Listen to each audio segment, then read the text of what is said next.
Come on in, make yourself cozy. Hello, hello. Welcome to another Gunpla stream. I didn't think I would have another one anytime soon, but color me surprised. I got my hands on a high-grade aerial, and I could not be more happy. I don't think you understand. I went through so much to find this. It was ridiculous. I was like on waitlists everywhere, and I went to certain expos because I knew that the Gundam expo was gonna be there, and they would have some of these. And every time I went, they were sold out. Every single time, these things sold like hotcakes. Like they'd be the first thing to just fly off shelves, and everyone would just grab like as many as they could. Absolutely ridiculous. But I finally got my hands on one. I'm very, very happy, very, very excited. There's a bit of glare in my dorm room right now.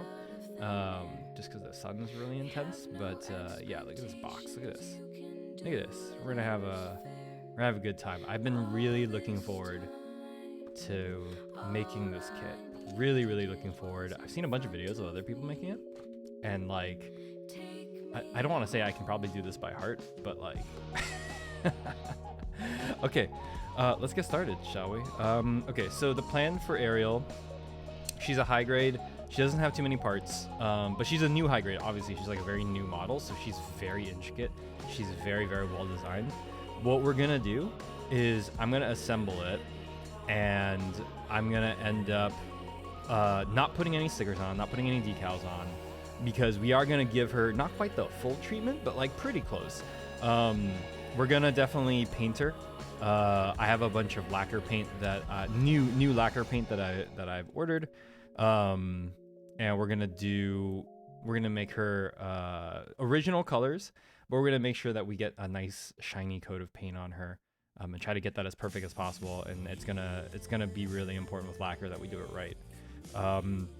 That being said, I am going to use Surfacer on her to prime, so we're not gonna need to like go too crazy on sanding it. Wow, this glare is really intense. Give me 1 second. Let me just see if I can try to fix this. Let me know if the music's too loud. I put some music on. It's just some nice indie music. Nice little playlist here. Give me 1 second. I'm gonna try to fix this glare.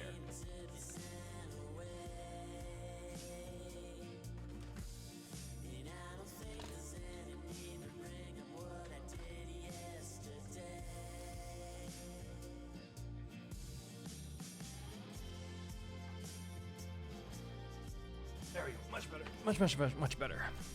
Hi Sekai, hello, hello. Welcome, hi. Again, we are building a high-grade Gundam aerial today, and this is gonna be a good time. All right, let's get started. So again, like I was saying, because we're gonna prime her with Surfacer, we don't need to like go crazy on sanding. So all I have is just a metal file and a 400 grit sanding stick. Okay, and then other than that, the other tools that we have are a nice part separator here, a brush in case that we need to brush off some of the stuff that we sand off, and my God Hand. What is this? This is my SPN 120, right?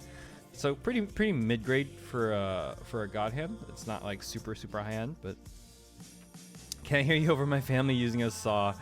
Okay, well luckily it's just gonna be me like rambling and basically doing a Zatsu while we assemble this beautiful thing. So no worries at all. I'm just rambling. I'm not saying anything important. All right, look at this beauty. Look at this wonderful plastic molding. Look at this, gorgeous colors. They're so true to the anime. I love it, absolutely love it. Yeah, that's it. She's a high grade, so you know there's not a whole lot of pieces, but the pieces that are there are going to be nice and detailed. Here's the look. I love how they do these new instructions, right? Look at this. Look how high quality this is, right? Like it's not the first time they've used color, obviously, on instructions, but like look at this. Look at this first page. Beautiful instructions, absolutely beautiful. So great, and they have English on it too because it's newer. I love it. Absolutely love it. Okay, alrighty. Let's get started. Okay. Let's pop these runners out. Whoa. Crinkling plastic ASMR, right? Okay. Oh, look at this. This is for the eyes. Look at that. That's cool. It's a solid piece as opposed to like a clear plastic, which is interesting. Very pretty. Yeah. It's interesting. This actually makes it a lot easier, actually, for us to paint later. This is gonna be great. I'm actually really happy about this eye. We're gonna put that over here. We got the beam sabers and I think this is for the shield. I think because the shield has like a blaster kind of thing, or like a Qatar situation where like there's a blade that comes out of the front. I love this blue. I adore this blue. I love that her beams are blue. It's super cool. It's very unique. It doesn't happen very often. They're usually pink or green. So this is actually really nice. Really, really cool. I really like this. All right, here's the gray parts. Just gonna put this on a runner organizer, which, you know, it's not gonna really carry a whole lot, but you know, do what we can. Push that plastic over here. Actually, let's open this guy first, shall we? All right, these are the white pieces and the stickers / decals. Let's see. I think most of this is gonna be, yeah, so this is super interesting. So for those of you who watch The Witch from Mercury, Ariel's a very special unit. She has a bunch of like lights, I guess, on her pieces that like light up. And sometimes they're not lit up. And so I guess that's what these like silver stickers are. You see these right here? Right? These silver ones right here. I think they go over the parts that normally like have this like light pattern design that goes on. This is very interesting. Very, very interesting. Cool. We're not going to be using this, right? Just because we're going to end up painting her later anyways. Gosh, look at the detail on these. It's so lovely. This plastic is so nice. So nice. All right, let's stick this sucker in. Place this one over here. I think it's not identical. It's not identical. Gigantic, sir. Alrighty, and then we got the colored pieces over here. Some nice yellows, blues, and reds. So here's the plan. I generally really don't like yellow on Gundam models. It's just a personal preference. Like I just don't like the way that yellow looks. Almost always. And they're also, yellow's just really hard to paint for acrylic, which is normally what I paint in because I prefer acrylic, mostly because it's non-toxic. So my cats aren't in any danger. But yeah, yellow's just kind of like a weird color to paint with acrylic. Typically what I end up having to do is I actually end up priming this white, and then what I'll do is I'll actually color it red first. I'll paint it red, like kind of like this nice like lightish brownish red, and then I'll paint yellow over. Like I'll do one coat of red, and then I'll do like 2 or 3 coats of yellow, just so that the yellow has like an interesting undertone of red as opposed to just being like this weird like pastel color. But this time we're actually not going to do yellow because I don't like painting yellow. We're actually going to make this gold. All these yellow parts are going to end up being gold. And we're going to get as close to a yellow gold as I can. Again, I'm trying new paints that I normally don't use. It may end up being like a darker gold, which like, not the end of the world, but you know, it might not end up looking the way we want it to, is all I'm trying to say, right? Hopefully it turns out okay. All right, let's move these guys down. Wow, we have plenty of room. I don't even really need this runner organizer. I normally need this because I make master grade kits, so like there's a bajillion runners, and for a lot of the new models, it's like it gets real detailed. Fair point. It is a bit too bright. Yeah, it's not about like the brightness. It's just what the finish looks like. The finish just looks like really out of place compared to like other, like because like the thing about like layering with acrylic is like you can make these nice textures, right? Where you can make these nice gradients of color, and yellow just never ends up looking right. It ends up looking like too faded, but then the fade is onto the white because that's what you prime it with usually, unless you do black like a madman, but then it makes it even worse because it just makes it look brown, and it's like you just never get the color right, which is why like having a brown or a red undertone is nice because it kind of makes the yellow pop, but it still doesn't like quite look that nice. I'm not really into it. I really don't like yellow. It's just kind of a pain in the butt to paint and to make it like, you know, kind of blend in with everything else. Okay, so last bit. This is super cool, and they made a really big point of this when they announced the model kit. But this guy right here, dull, like it doesn't quite look right. Yeah. It's dull. It's like it's dull. It's too faded compared to everything else. And if you try to overcompensate, right? If you try to overcompensate by just like putting more layers of yellow on there, then you lose all sense of like volume, of like depth, right? Then it's just like flat yellow. And it looks super ugly, like a painted wall, you know? It's like you have your rest of your parts that like have shadows and depths to them, and then you have your yellow, and it's just like a flat yellow.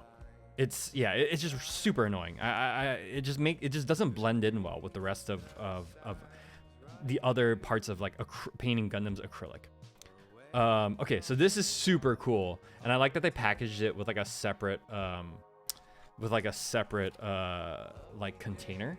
But this is like the custom part that they have for Ariel, and this goes on her chest piece, right? This goes on her chest piece, and it looks like they like custom printed right on top of this clear plastic piece.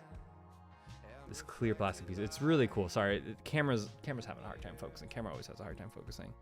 But yeah, it's super cool. I love this. And obviously we're not gonna paint this, right? Like this is. Oh man, you can't really see it, but like what they did was they printed on like a bottom layer of like darker clear plastic, and then they injected clear plastic over the top, so it looks like it's underneath glass. It's so cool. This is so cool. I love this. Wow, talk about attention to detail, man. I love it. For a high grade kit, this is awesome. I can't wait for what the master grade of this looks like. It's gonna be nutty. Honestly, they're probably gonna make a perfect grade of this too. Her design is too beautiful not to, right? Her design is just gorgeous. Gorgeous design. Absolutely gorgeous. And anyone who wants to fight me on that, they're wrong. They're absolutely wrong. All right, let's see if we can pitch this guy up here. And then let's get going. Let's get going. This isn't gonna be a super long stream. Again, she's not very complicated. She's only 4 runners, right? So nice looking. Thank you. It is. Again, I know I'm fangirling super hard over this, but like, I honestly can't help it. She's gorgeous, you know? Like I cannot help it. Absolutely cannot help it. All right, let's get started. All right, we're gonna start with, what do you have to start with? The head? Sure, we'll start with the head. Why not? Don't mind at all. We're doing 36. How are you today, Sekai? Hello. What you up to? What's your family up to? Why are they using saws? Not that there's anything wrong with using saws, I'm just saying. It's not a common thing that happens. Renovating, perhaps? Also, let me know if the music is too loud or not loud enough. I fear it's not loud enough. I'm gonna turn it up a teeny bit here. Yeah. I don't want to go too nuts because like I also have it playing like over my speakers too, just because like I want to listen to it, you know? I'm not gonna go too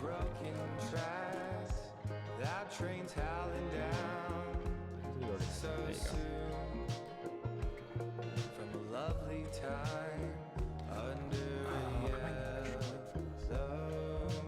you go. Some bit of extra light. Doing pretty good, just woke up. Oh, well, this is a nice chill way to wake up, huh? Just chill model building. And again, I'm normally like a lot faster than this, but since I've been desperately searching for the aerial, I'm gonna take it kind of easy here. I'm gonna make sure that we get everything nice and precise, and we don't mess anything up here because it would break my heart. It would legitimately break my heart if like I screwed anything up really bad, just because I rushed, right? Just because like I don't have to. I'm seasoned. I know how to build kits. Yeah, we're just gonna take our time and enjoy ourselves.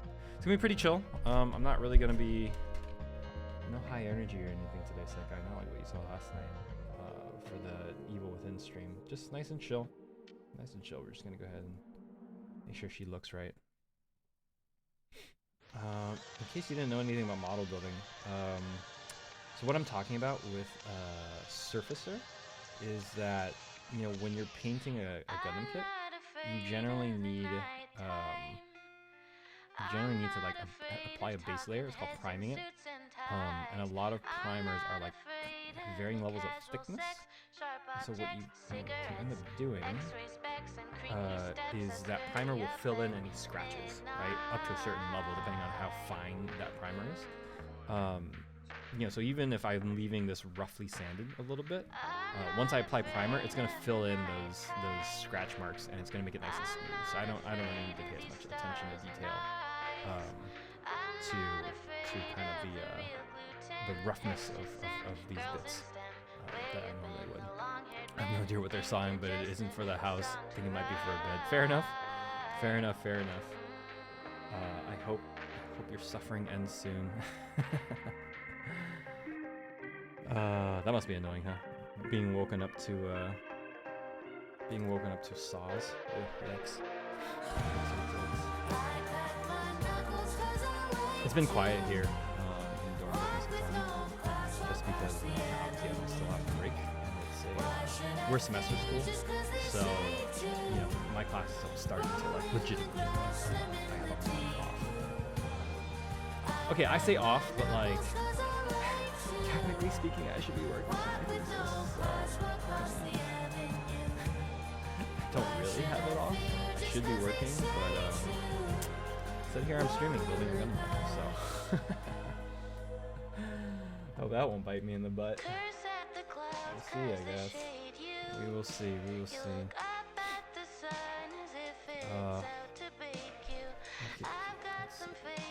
did I cut this? No, this we didn't cut.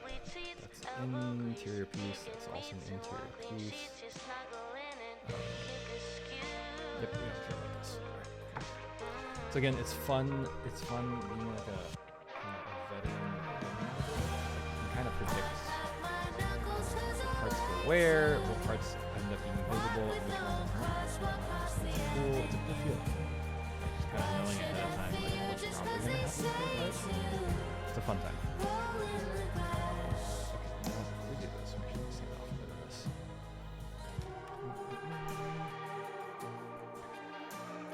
I'm not allowed up there because too much dust. It's 12 p.m. now. I should have been up already. Ah, I see.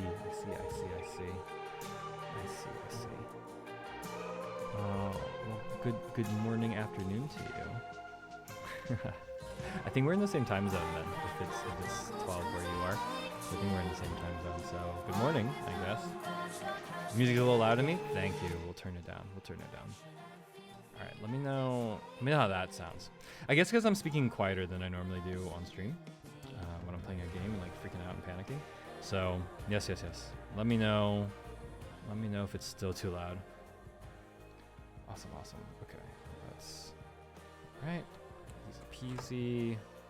Want us to put this one in already? Sure. Why not?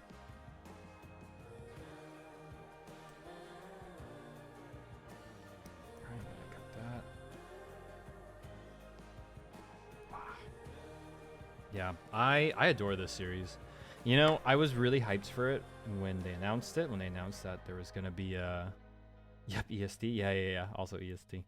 Because you know Massachusetts.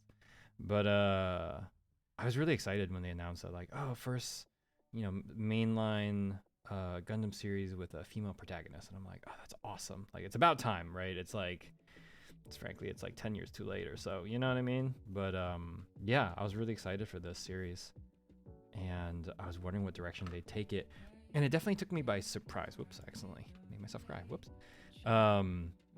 And it definitely took me by surprise. I wasn't expecting them to go.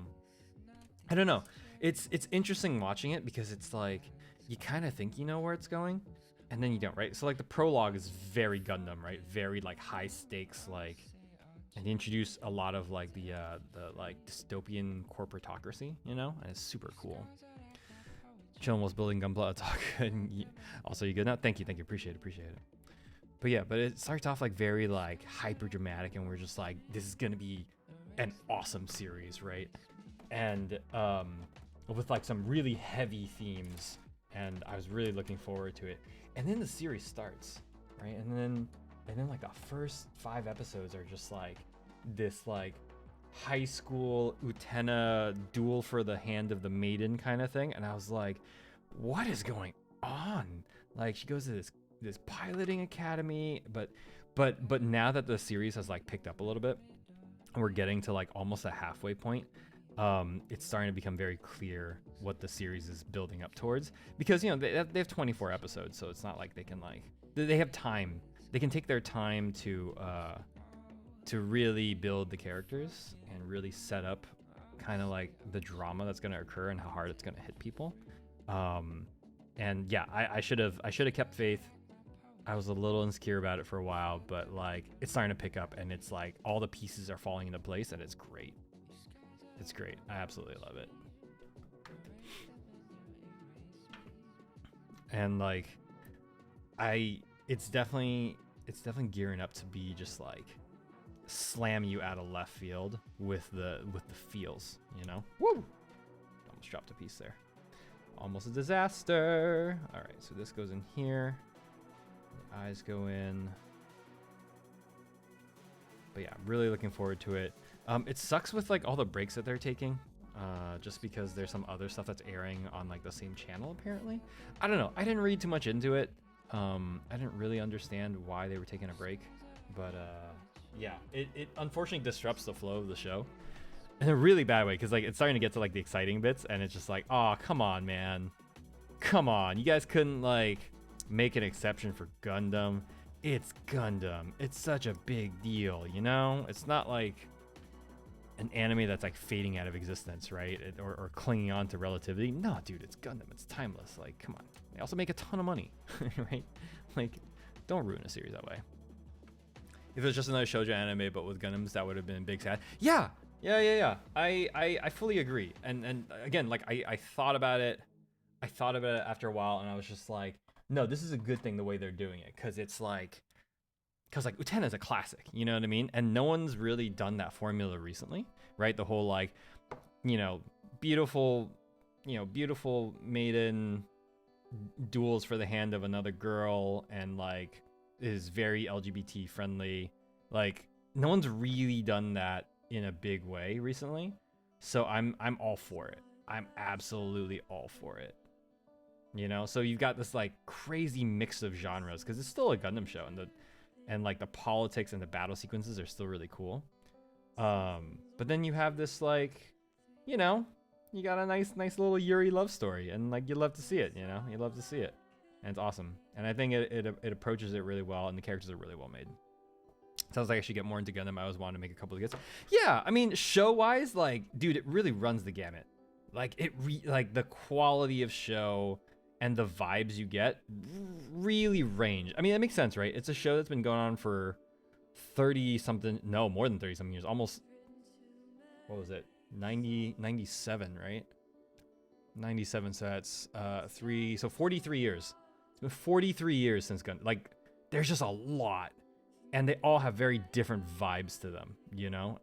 And not all of them will be for you. I know that's definitely the case for me, right? There are definitely some series where people are just like, oh, Calvin, you haven't watched this one yet? Like, dude, it's really good. I'm like, no, I tried the first few episodes, and it's just like not the same vibe. And that's not a bad thing. It's a good thing. It makes it so that there's variety in Gundam, that it's not stale all the time. But at the same time, you know, the inherent risk there is just that like you alienate some people who are just like, this is not why I like Gundam, right? This is just not why I typically watch these shows. Ooh, I should watch. Yeah, I think you should watch The Witch from Mercury. I think it has something for everyone, and I think that it's a nice, like, somewhat risky take on Gundam, like at least for an anime, right? Like they're taking some risks for sure. I saw a couple episodes of the old one. Yeah, I don't know, man. I wouldn't recommend the old one. Like, I love it to death. Like, it's what I watched, but like watching it now in modern day, it's like, ooh, wasn't interested. Yeah, as well you shouldn't be. It doesn't really hold up that well. And I'll die on that hill. Anyone who says otherwise, it's like, dude, like, I think you're looking at it with rose-colored lenses. Like, the old series, like the OG, like, it doesn't hold up. And I don't mean the animation, because that's a given, right? It's not the animation that doesn't hold up, although that is very true. The story and the pacing, a lot of the dialogue and the characterizations are just like, yeah, they're just kind of problematic. Just kind of problematic ideas of like masculinity and stuff, right? And it's like, I get it. It was in 1979. Times were different. That's totally fine. I don't knock on it for that, right? But I do think that like there's a reason why people make fun of the fact that like a lot of more modern Gundam series are like the same rehash, like the same rehash of the main plot of the original Gundam. And I'm like, maybe that's not a bad thing. Like, if everyone really liked this concept, right, bringing it into a modern day with like modern dialogue, modern animation techniques, modern script writing, and like, you know, an updated take on like how to treat people with respect in media, namely women. It's, you know, it's not bad. It's not bad. Like, we've definitely made progress. Like, honestly, if you look at the treatment of women in Gundam, and you go from like the OG series to like Gundam Seed, which is like questionable too, and then you go to like the Witch from Mercury, you can really, actually no, that's not true. You go to like Iron Blood Orphans and then Witch from Mercury, you can really start to see like this progression of like male animators starting to treat women like women, you know. So yeah, it's hard. It's hard. I cannot in good conscience recommend the older series. Like, it's not great. It's not great. Some laughable dialogue sometimes, or laughable plot lines. Good stuff. But Witch from Mercury is good. If you're gonna watch another one, that's like relatively short, the Gundam Thunderbolt is like one of my favorites. Also, not great treatment of women, but if you take that aside, really good series. Iron Blood Orphans, also super good. Also super good. And that one's on Netflix, I think. So very easy to catch. Very easy to catch. That one's on Netflix. Fair point. Yeah, like, you know, people change, times change. And I will say this, like, the creator of Gundam, Tomino, he is kind of a piece of garbage human being. Like, he's not great. I mean, he's just like your racist, sexist grandpa, right? Like, it's just who he is. And I'm not saying that's a bad thing. There's a ton of guys his age who are like that. But at the end of the day, he's a little sexist. He kind of hasn't really gotten with the times. But here's why I respect him. He's kind of acknowledged that he hasn't gotten with the times, and that like a lot of his ideas just do not resonate with people anymore who watch Gundam. And he stepped down. He creatively was just like, listen, the next few main series of Gundam are gonna be made by like, you know, younger people, and he let them have the free reign there, and I respect the heck out of that.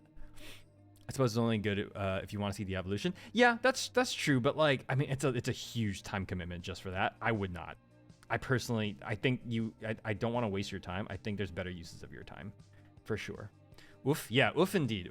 Like, he just has problematic views on women and people of certain races. You know what I mean? It's just really bad. And so they didn't have to out him.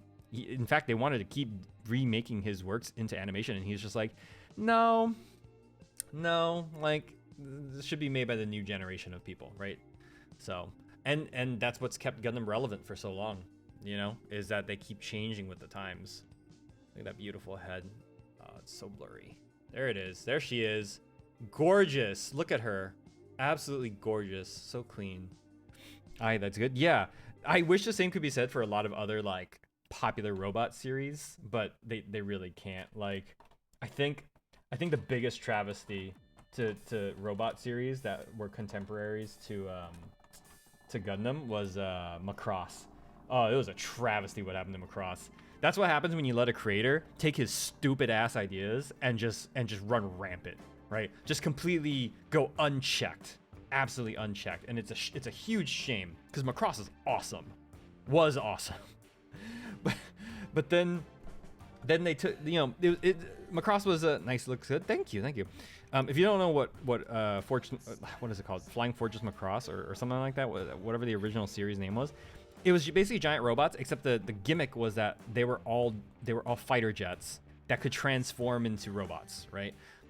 Very like, not very like groundbreaking in today's day, but back in the day, right, that was the big thing. Like, kids lost their minds over those toys because they were cool jets that could transform into robots, right? The same time that Transformers was a thing, you know? So like, it was a really good idea, and the series was fine. The series was like, oh, okay, like realistic space war, and like what happens when like humans go to space and stuff, and it's like, okay, cool, like we're all on board with this.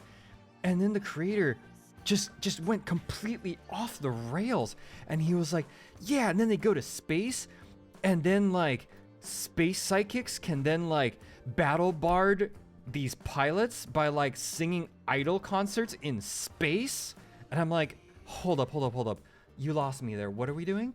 And then straight up, you just have like on a battleship in space, you just have this anime idol girl just singing like a Japanese pop song on a giant stage on a battleship, and it like buffs the pilots.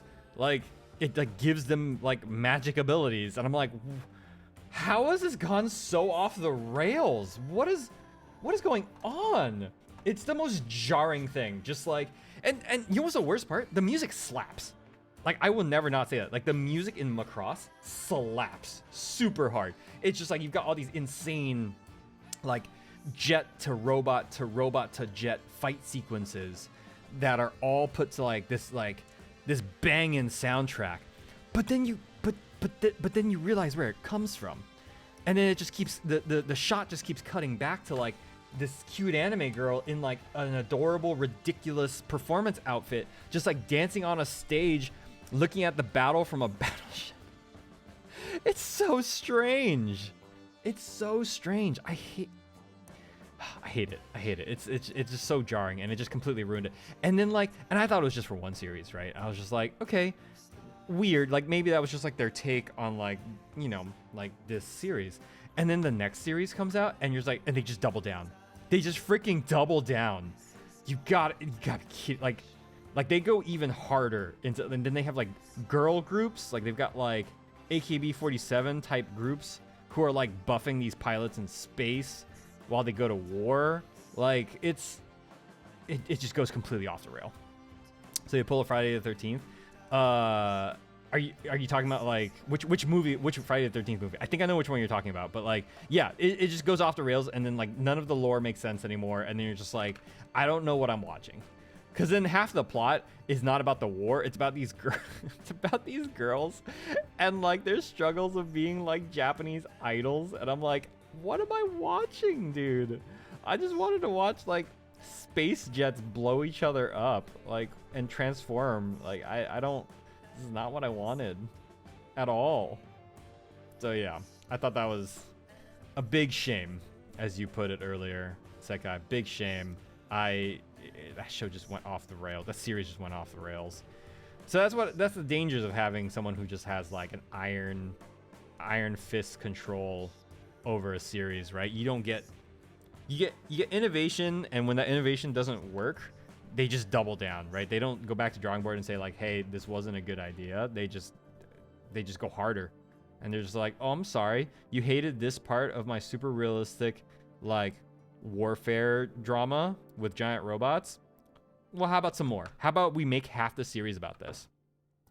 The whole series, I think it was Jason in Space. So yeah, Jason in Space was the wild one. I don't think the whole series was too bad. The first one's obviously great. Second one is like, I mean, for a sequel, it's fine. Like they had to expand somehow, right?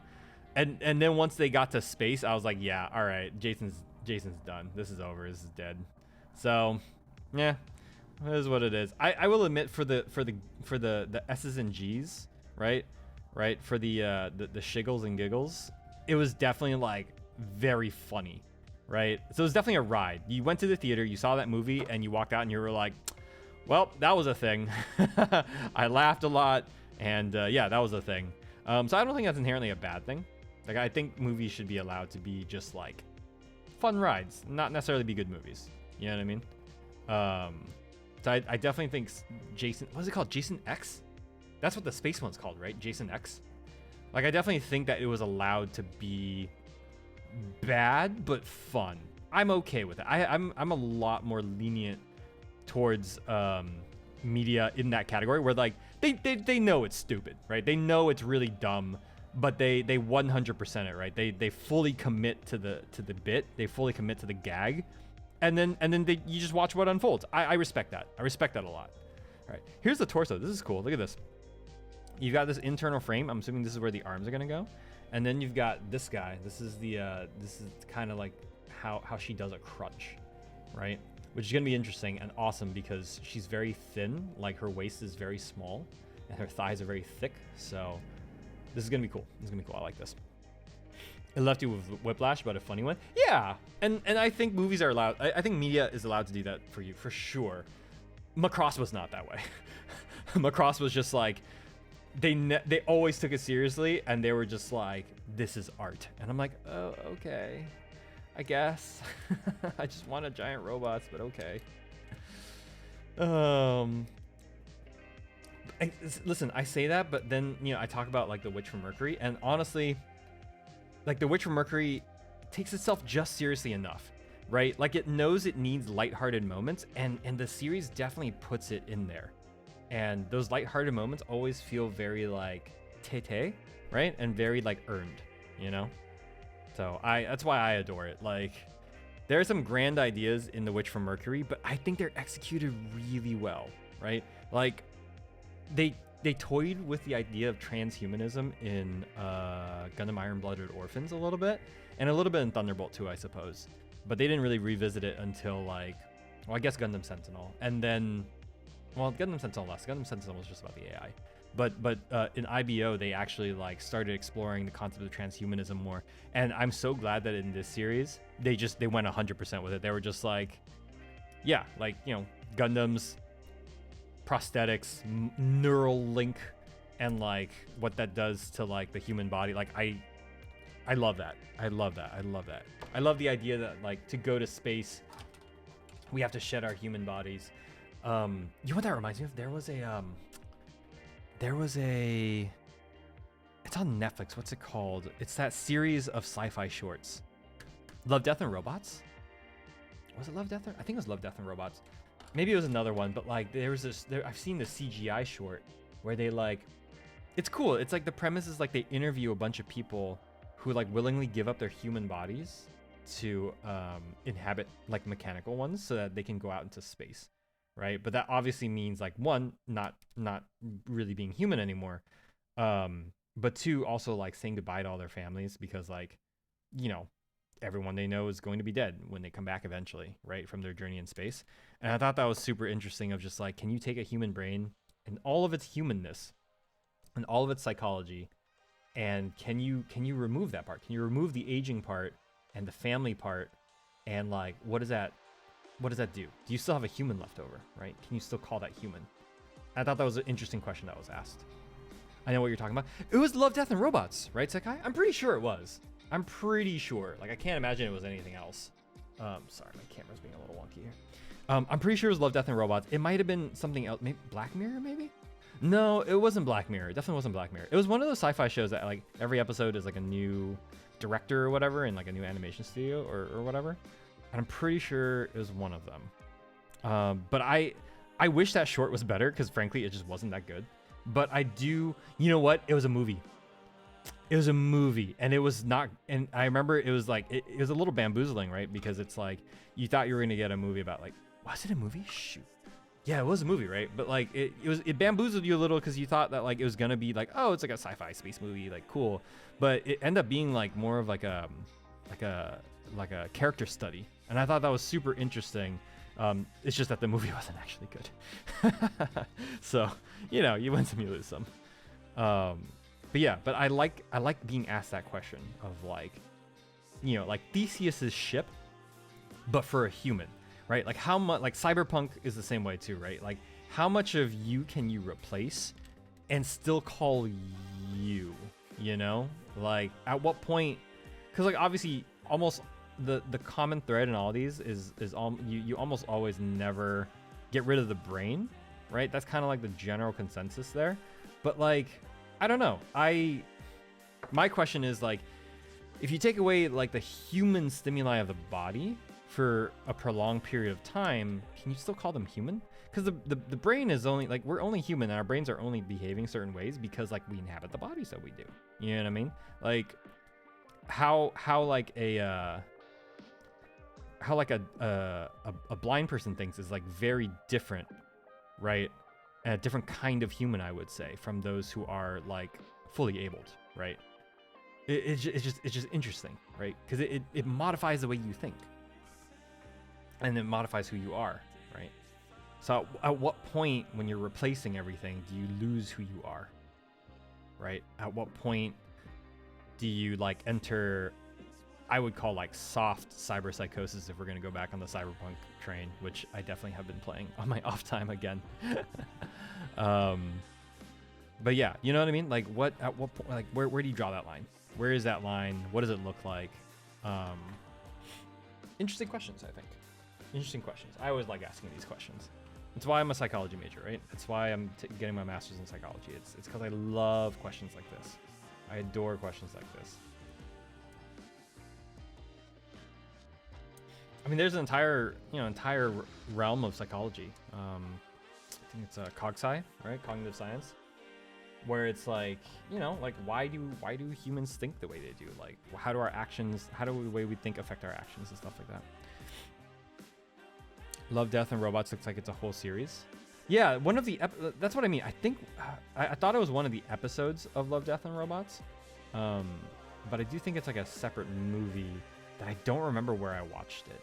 It must have been on like Amazon Prime or something, because I really don't remember it being a big deal. It's like a very much an indie movie with minimal CGI, but I think they did a pretty good job of depicting like the robots, or the people turned robots. It's just the rest of the script kind of sucked. Have you not seen Love, Death, and Robots, Sakai? Love, Death, and Robots is really, really good. On average. There's a couple episodes that are complete garbage, but like on average, it's a really good series of shorts, right? None of them are two of them are interlinked, like two of them are connected. Two episodes are connected to each other, but otherwise, like there's no direct sequels or anything. They're just each standalone episodes. Highly recommend. It's a really, really cool series with some really good shorts, like some really good concepts. Yeah, highly recommend. Again, some episodes are like very weak, and then some episodes are just like amazing. You know what I mean? Absolutely amazing. Like San Junipero level amazing. You know, like if we're gonna go back on the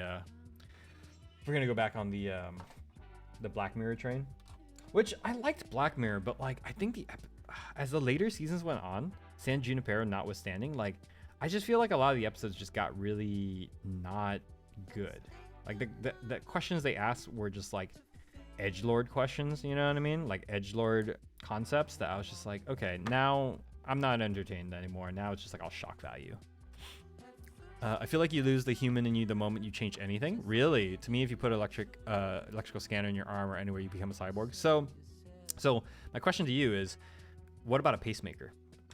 There's a question for you, Sekai. What about a pacemaker? Because a pacemaker is electric, right? Like it has a battery in it, and you put it in someone and it stays in them or they die. So do you stop becoming human? Do you become a different person when you put your pacemaker in?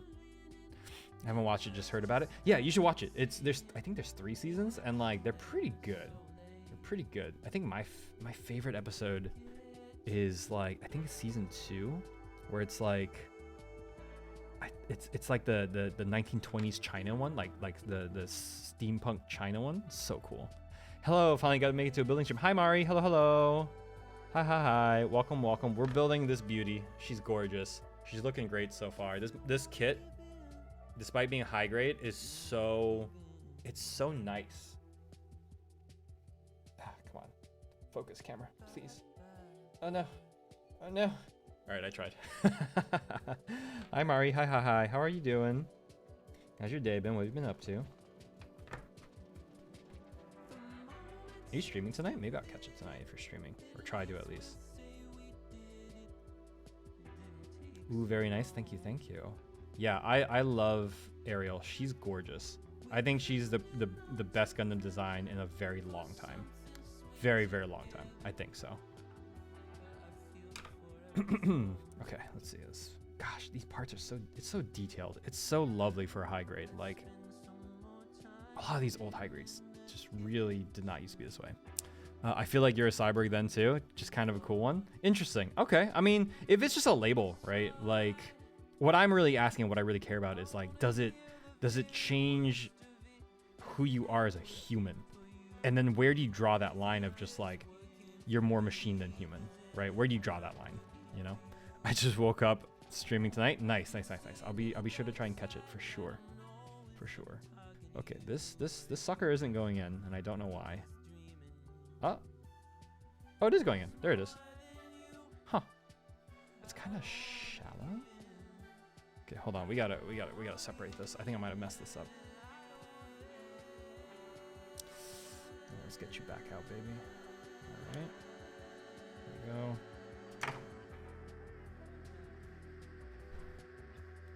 I'm supposed to, oh shoot. I'm supposed to tuck this in. I think it tucks this in. Yeah. Okay, there we go. All right, that's where it's supposed to be. Nice. All right, that's the chest, right? Nice. Any plans today, Mari? Other than streaming? You gonna do anything fun? I say this because I assume most people are still like more or less on like a vacation of some kind. But I guess I could be wrong. Oh, gorgeous. Look at this. Look how slim her waist is. Sorry, I'm not trying to sexualize a robot, but Ariel's design is so good. It's undeniably masterclass, right? Undeniable. But I'm sorry. I'm trying not to sexualize the robot. I promise. It's not who I am. Please. It's not who I am. I have a workout class soon today. But other than that, just chilling. Nice. What kind of workout class? Is it like yoga? Sexy robot? Listen. Okay, this and the Callisto Protocol stream, it doesn't say anything about me, okay? It's not, we're not seeing a pattern here. It's just a coincidence, okay? It's just a coincidence, all right? Besides, it's not my fault that these robots are made so sexy, okay? It's like, how dare these robots walk around in their sexy legs and thickness. And I do Pilates. Nice. Pilates is hard, dude. Pilates is absolutely killer, man. I've tried it, I think twice. No, 3 times? No, twice. I've tried it twice in my life, and it's absolutely brutal. It destroys me every time. Pilates is crazy hard. Respect. Absolutely. Absolute respect for you. Hope you have a good class. Hope you have a good teacher, right? Teacher always makes or breaks it, you know? Pilates is so hard. It is. It absolutely is. I agree. This is kind of loose, and I'm a little worried. This is where the arm goes, right? It's kind of loose.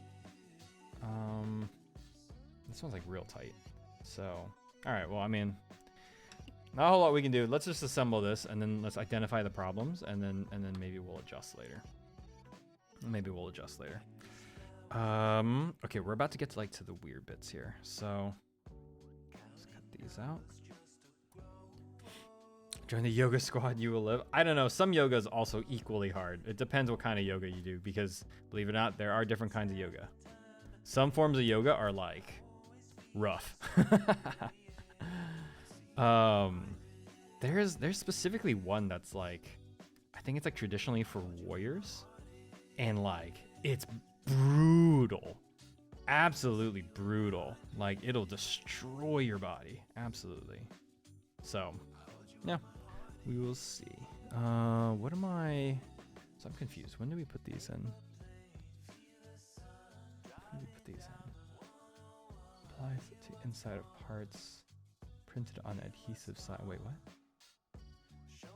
Select a part to attach. Oh, I can add either. I see.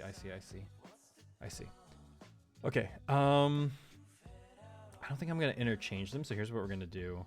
We're gonna go ahead and cut these ones out, right? So this is the part of the chest that changes. It's the counterpart to this guy, right? Do you see that? These ones right here are the counterpart to this one. This is when like she goes activated and like she goes nuts and kills people. When I finalize this and fully paint her, we're gonna keep her on this. But until then, I'm gonna cut these out and just put these as placeholders just so that we see where they are. Yeah. Okay. I only do like the back and plank ones. I mean, not bad. But like an entire like hour and a half long session of like the hard yoga is it's killer. You don't really get a break, right? And it's just like, I don't know. Maybe I'm a wimp, guys. I don't know. I find it very difficult.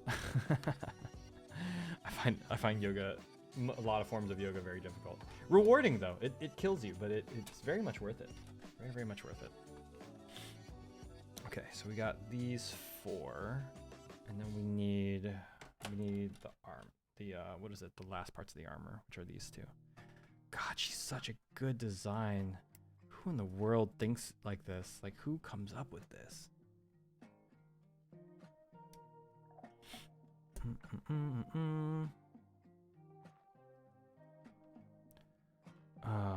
know what's been killing me? Like my main form of exercise is fencing, And like, because it's winter break and most people have gone home, that means that most people in the historical fencing club have also gone home here at Miskatonic. So like, there's like no one left. So I haven't been able to like fence at all. Feels bad. Feels bad. I miss it. I love fencing very much. Very much. I'm still, you know what? I still need to set aside some time, recruit one of the grad students who are in the club, and then just like try to finagle the technology so I can live stream fencing. Can you fence with a dummy? Yeah, I have a dummy target, and that's what I practice on for sure. But like, so here's a fun fact. Here's some learning for you. And I could go on for days about this because I love fencing and medieval combat, Renaissance combat in general. A key, not so much the sport anymore, like the sport of fencing they don't really care about this too much anymore, but a key part to like old school fencing, like actually sword fighting in Europe, is the concept of like feeling your opponent, right? Like when the blades engage, aka when they like cross, and like you can feel the other guy pushing against you, like that's like kind of everything in like high level like OG fencing, like using them as if they're real swords and not just like a sport in modern day where no one gets hurt. It's a huge part of it because it keeps you safe, right? The sense of like feeling where your opponent is and how hard they're pushing or how hard they're not, or like the moment they like leave and like try to like juke you.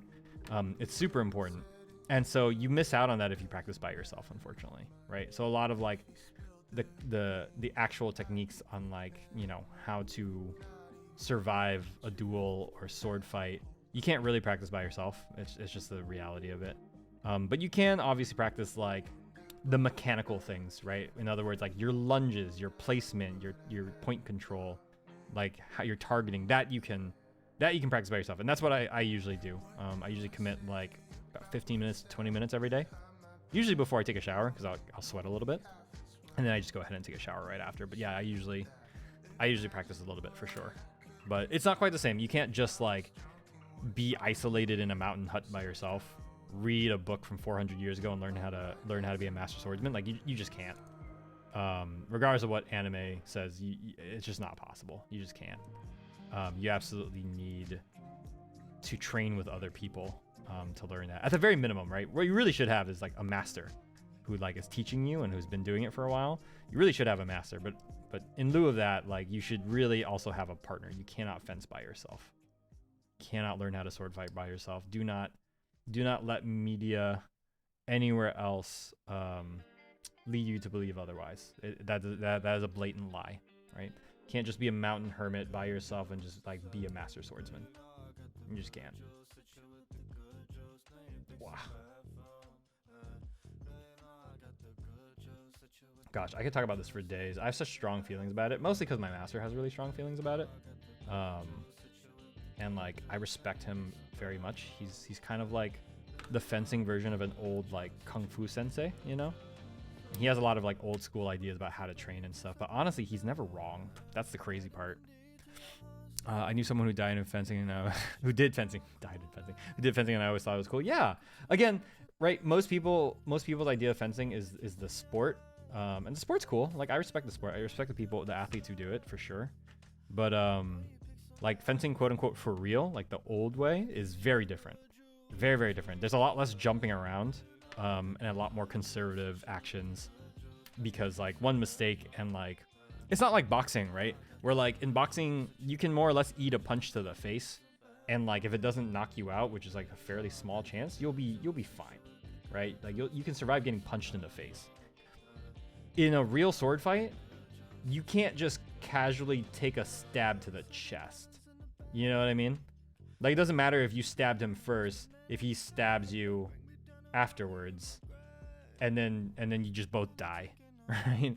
Like you have to be conservative in a real sword fight, just because one move ends your life. You can't just like tank a sword hit, right? So that's why I have strong feelings about it. Yeah, that's why I have strong feelings about it.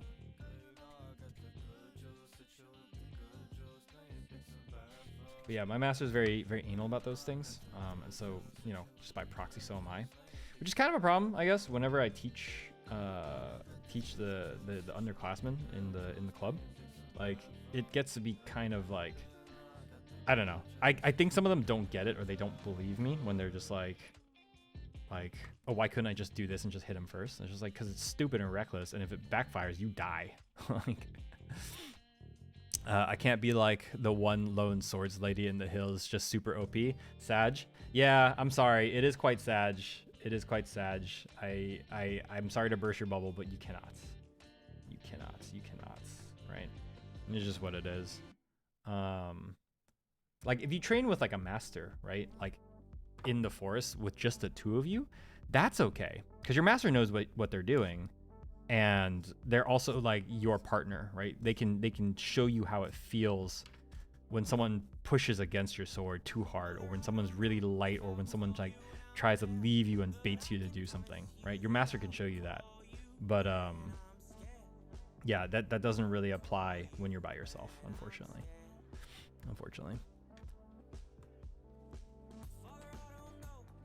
Yeah, that's the main problem I have with a lot of this modern recreations of old sword fighting.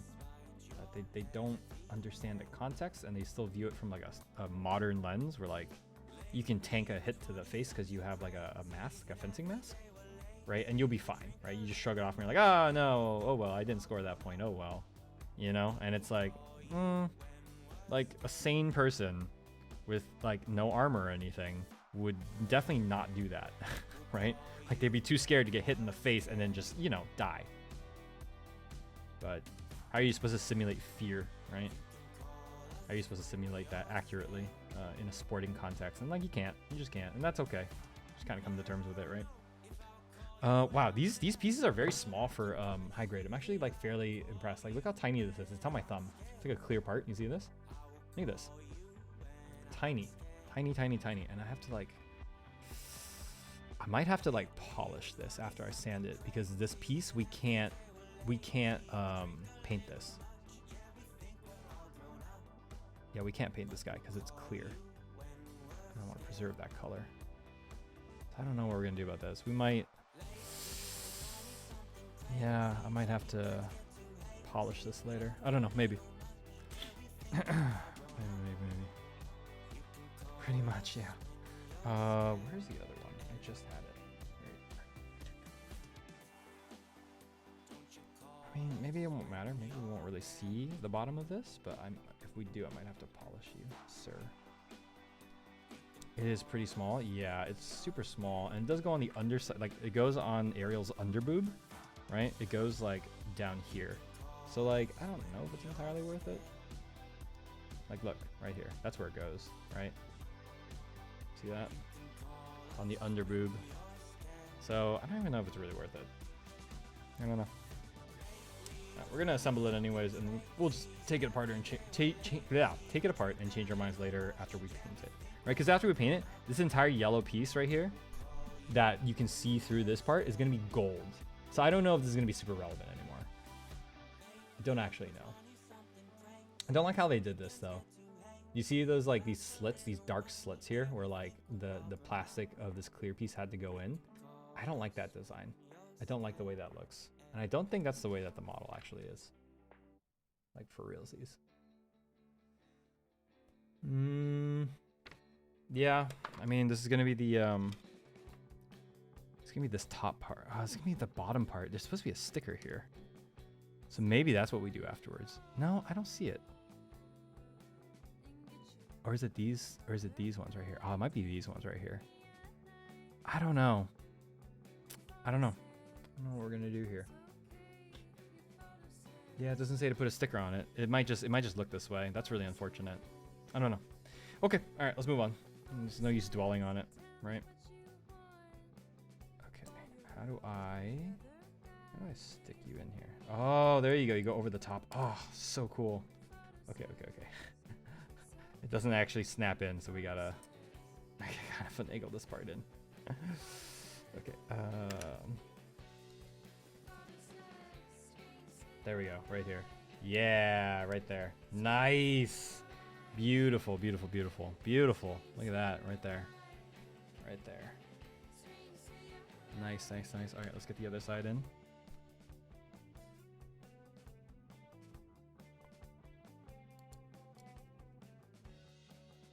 Nice. Okay, cool.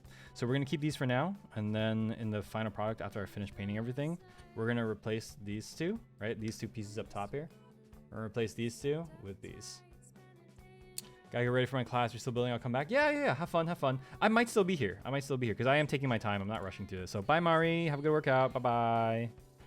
Okie dokie. All right, she's all set there. I think. Is that it for the chest piece? That might be it for the chest. Yeah, that's it for the chest. Cool. Okie dokie. All right, let's go ahead and put her head on, just because it's gonna go on eventually. So there we go. Got her head and torso. Look at that. Okie dokie. All right, we can speed through a teeny bit. We can up the pace a teeny bit here. Alrighty, let's take, what is this? B1? Yeah. Oh no, the instructions are black and white now. Oh no. Oh well, still cool to look at.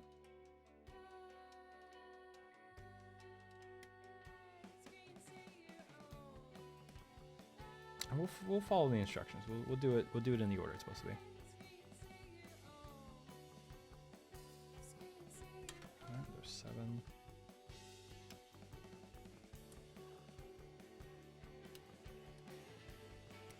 8.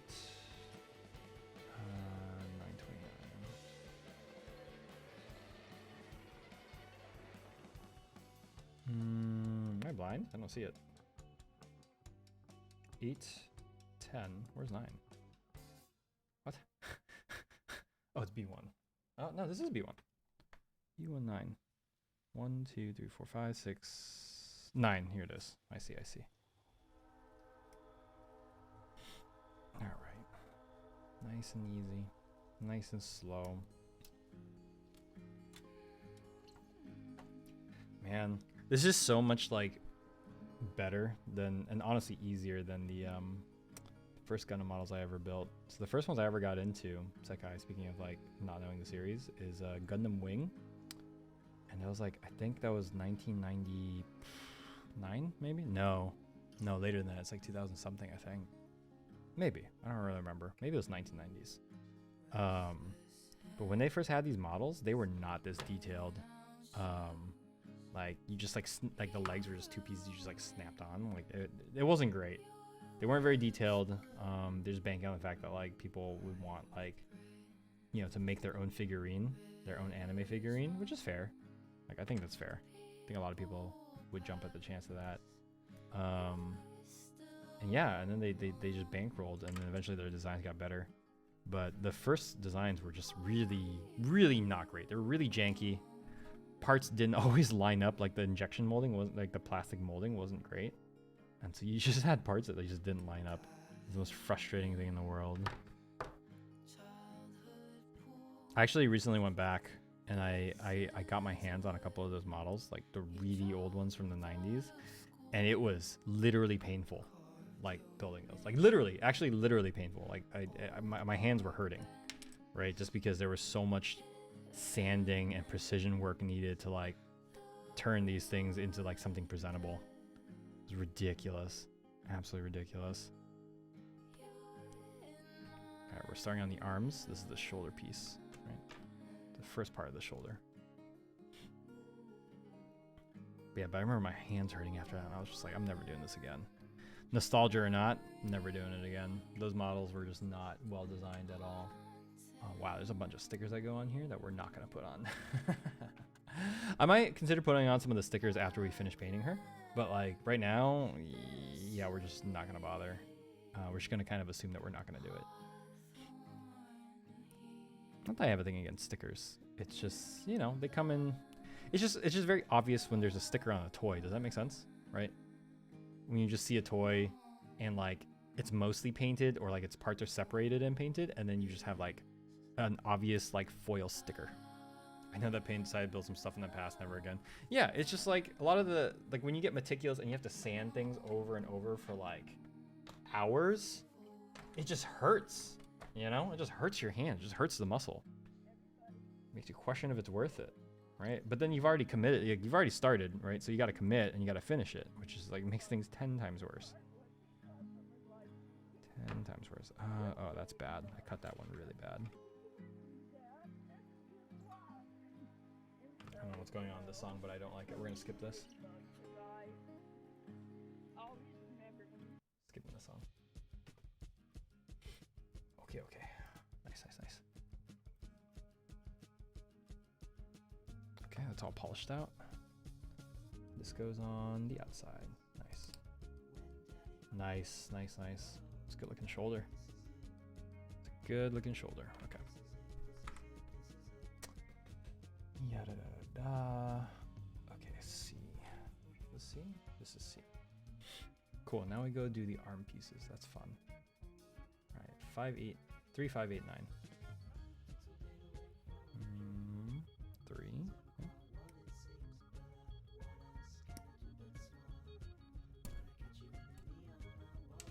5, 8, and 9.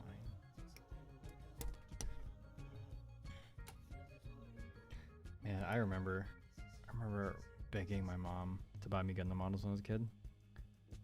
And she just like did not understand the concept of having to assemble this. Like, for some reason she understood Legos, you know, and that like part of the fun was that they were made of like blocks that were like interchangeable. But she didn't understand this. She was like, they're just making you do the labor. And I'm like, yeah, you're not wrong, Mom. But they're so detailed and nice. I had to have them. All my friends had them. I didn't think to sand it, actually. I just got fed up and left it looking janky. Snapped my fingers too many times. Yeah, that's fair. That's absolutely fair. Yeah, it just gets frustrating when things like aren't well designed, right? Like when they're well designed, like you can follow instructions. It's nice. It's almost soothing, right? It's almost therapeutic when everything fits where it's supposed to fit, and there's like minimal pain, right? And then you have the stuff where it's just like, dude, who designed this? Or better yet, who cut this out? You know what I mean? I hate those. Those hurt my fingers, hurt my hands. I hate it. 11 is the hand we're using. Yeah, I hate it when things are poorly designed, right? Like minimal user acceptance testing is what ticks me off. Where it's just like, dude, did you QA this? Like, it's like what we were talking about last night, Sekai. You remember? Like what we were talking about last night, where we're just like, how did this game pass QA? Like, how did someone not just be like, hey, this game is like unplayable? Like, it's just unbearably obnoxious. How did that not happen? Right? That's exactly what I'm talking about. Gotta do QA testing, man. User acceptance testing, UAT. Gotta do it. Gotta do it. You gotta pinpoint exactly why your thing sucks. Yep, so nice. It's kind of why I like Lego sets. I love Legos. I do. I definitely do. As an adult, I've definitely thought about like getting back into like collecting Lego kits, but like obviously I live on like student housing, so there's just not that much space. Like I barely have enough space to keep my Gundam stuff, to be honest. Right? Like my air tank, my compressor, my airbrushing stuff, my paints. Like I barely have enough room to store those, right? So yeah, I love Legos though. I love Legos. I think Legos mostly, like, I think what I love most are the story is inspiring. You know what I mean? Like if you look through Lego's history, right? If you haven't been paying attention, you probably wouldn't realize, but like there was a time when Lego was in trouble. Did you know that? Like Lego was in like deep financial straits at a certain point in time. Do you know that? Do you remember that? Like they were on the brink of just collapsing and calling it quits. And then just out of nowhere, they saved it with with just one simple concept, right? And that concept was collabs, right? Where they would just like license out, or they would get certain IPs licensed, and that saved their company. That saved Lego, and it's incredible to me. It's just such a genius move. Did not know that. Yeah. They almost went out of business. They almost went out of business just because like no one was buying their Lego kits. Like no one was buying that toy. And they ended up saving it all. by just like licensing a bunch of stuff out. Like Star Wars was a big one, you know what I mean? Like Star Wars was huge for them, absolutely huge. All right, look at the arm, look at that bare arm there. Isn't that cool? The mechanical part, and then we place the armor on top. Yeah, look at that. Yeah, she's gorgeous. Look at her, she is gorgeous. What a gorgeous kid. Oh my goodness. Okay, all right, enough of that. But yeah, but they really took off. Like it was the Star Wars stuff first, and then it was a couple other kids, like, and it was like Harry Potter was huge, and then they made a ton of money from that, and then eventually they were able to like fund their own like multimedia IP, like the whole Ninjago stuff. Like it's incredible. Yeah, and now, you know, obviously they make so much bank off of the license stuff that like they're not gonna stop, you know. But at the same time, like they would do okay on their own. They would do okay on their own with their own IP, you know. So yeah, fun facts on business history there. Really respect it. Really respect it. And I think the world is better for it. Kids love Legos, adults love Legos, everyone loves Legos. Legos were a fantastic idea. Fantastic idea that was taken to like 11, you know. Gosh, I used to have those old Lego kits where like all there'd be enough pieces for is to like build a house. You know what I mean? Oh, did I cut the wrong piece out? Oh shoot, I cut the wrong one out. Okay, we're doing 20 and 21. Whoopsie. Oh, now that makes more sense. Yeah. Yeah, but that's why there's so many collabs. It's because it makes them so much money, you know? But yeah, I used to have those like really janky ones from the olden days, and like their build quality was questionable, absolutely questionable, right? But yeah, but I remember my favorite Lego kit I had growing up was like this Gen 1 X-Wing. I love that thing to death. It was such a cool, I mean, it was just a crazy concept, right? Like, you know, because I had played with Legos my whole life, building like freaking houses and like fire trucks and whatever out of Lego pieces. Just like really basic stuff, right? And then the Lego Star Wars kits came out, and I was just like, get out of here. Get out. You're telling me I can take Lego pieces and I can make an X-Wing fighter? Sold. I begged my mom. I begged her to get me an X-Wing. And she finally got it for me for my birthday, and I was so happy. I must have taken apart and rebuilt that thing like 3 dozen times. It was crazy. I love that thing so much. Blew my mind. They kind of lost me a little when they made candy Legos, though. They're asking for problems with that. Yeah. I mean, that's the thing, right? Like, their financial backbone gave them the opportunity to try wacky things like that without going completely broke. You know what I mean? Like, they're like, that's how the whole like Lego Technic stuff came out. Like all those parts that have like the joints and stuff. Like, they're a mainstay of Lego now, but they didn't always used to be. You know, they took a chance on that for some of their like projects, and kids ended up like liking them, you know, and they ended up not confusing kids too much. So they were just like, awesome, let's put these parts in like other things and make them more like flexible and that you can play with them more. So good things. I think those are good things for sure. Right? Not a bad thing. 15, 17. Got it. And then we're going to finish this out. 6, 15, 17, 6. We're 6. Here it is. But yeah. You know what else I remember that they took a risk on? Bionicles. Do you remember Bionicles? I adored Bionicles. At least the first, like, I think 2 or 3 iterations of it. And then it got really weird. But I like that they had this, like, weird esoteric story going on. And like, even as a kid, that, like, I was enamored by that. You know? I was just like, oh, what's the secret of this like pseudo-Hawaiian like island, right? What is the power of the masks? Like, I fully bought into it as a kid. Fully bought into it. And I think that was brilliant, right? And then again, the multimedia stuff, like they had a bunch of games for it. That was like the first foray into like Lego games. Yeah, it was crazy stuff. But it let them take the risk. And a lot of those risks really paid off. Like, people love the Lego Star Wars games. Hell, I think it's available for free on the PS5 right now. If you pay for, what's it called? The online subscription, right? To play online. I think I think so. Yeah, I think it's available. And it's a fun game. You know, very family friendly, but still very like an actually good game. It's kind of mind boggling, but yeah. Okay, these are actually really fine sprues. I don't think I actually have to sand a whole lot.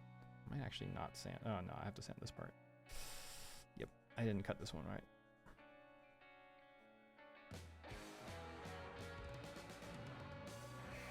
Nice. Nice. You know what's funny? In high school, that's actually what got me into like doing some more like the computer programming and robotics stuff. Was because of Legos, because they used what's it called, Lego Mindstorms was the set of kits where like they combined like motorized Lego parts with programming, so they can teach kids how to program. I really enjoyed that. Never heard of Bionicles, really. I mean they did eventually like kill the franchise, right? The sub franchise within Lego. They did eventually kill it. So like it didn't last like crazy long, but it came out in like the early 2000s, and I think it continued a little bit, and then it had a brief revival in like 2012 or 2016 or something, and then they stopped, and then they just kind of called it quits, and we're like, all right, we're done with Bionicles now. But it was cool. Like back in the day, having a Lego figure that had like a like an action motion was awesome, right? So the original ones had this sets of gears inside the torso, and then a giant wheel in the back. So whenever you turn the wheel, his arm would go up and down.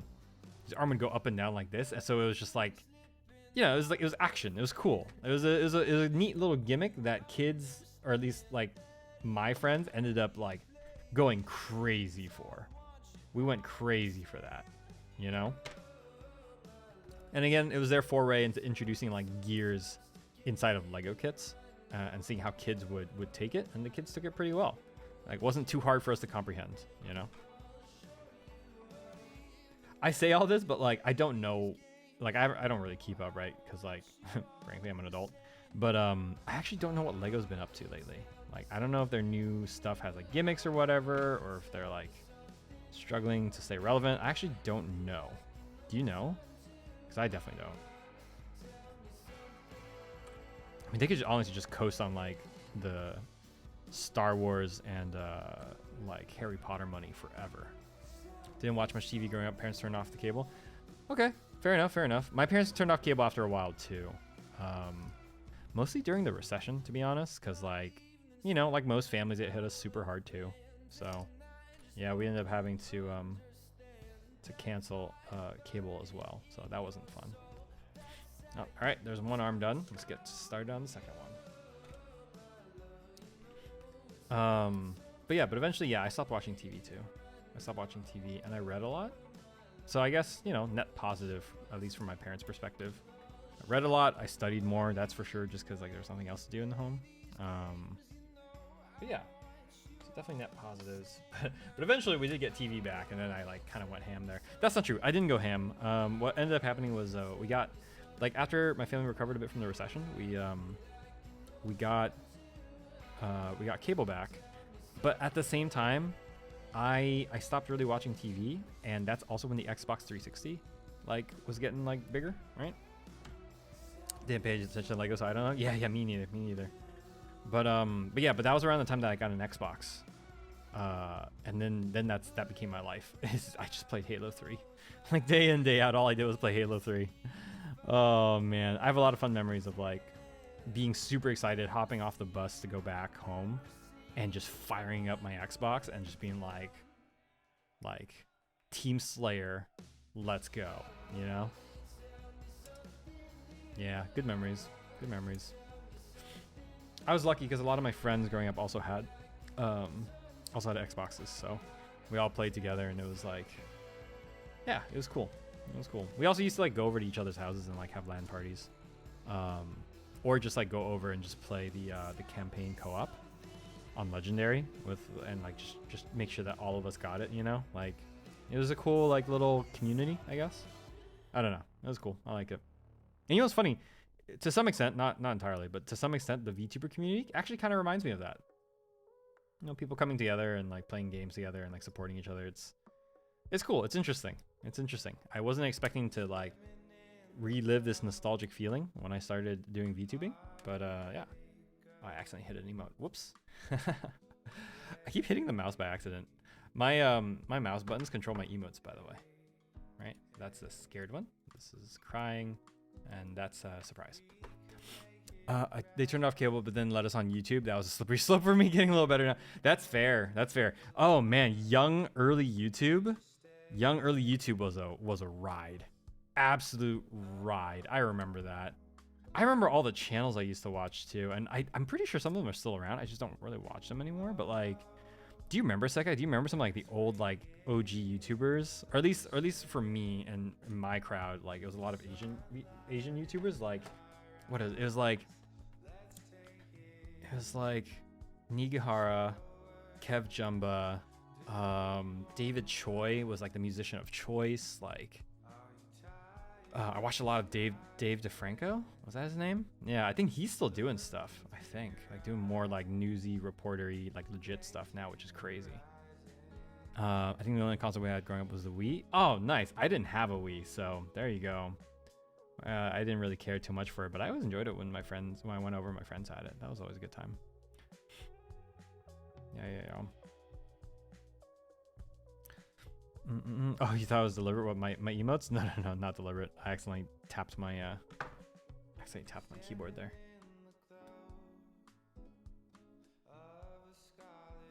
I like that we're taking our time, and this is taking up a fair amount of time longer than I actually thought we would take on this model. It's very funny, very funny, very amused. Okay,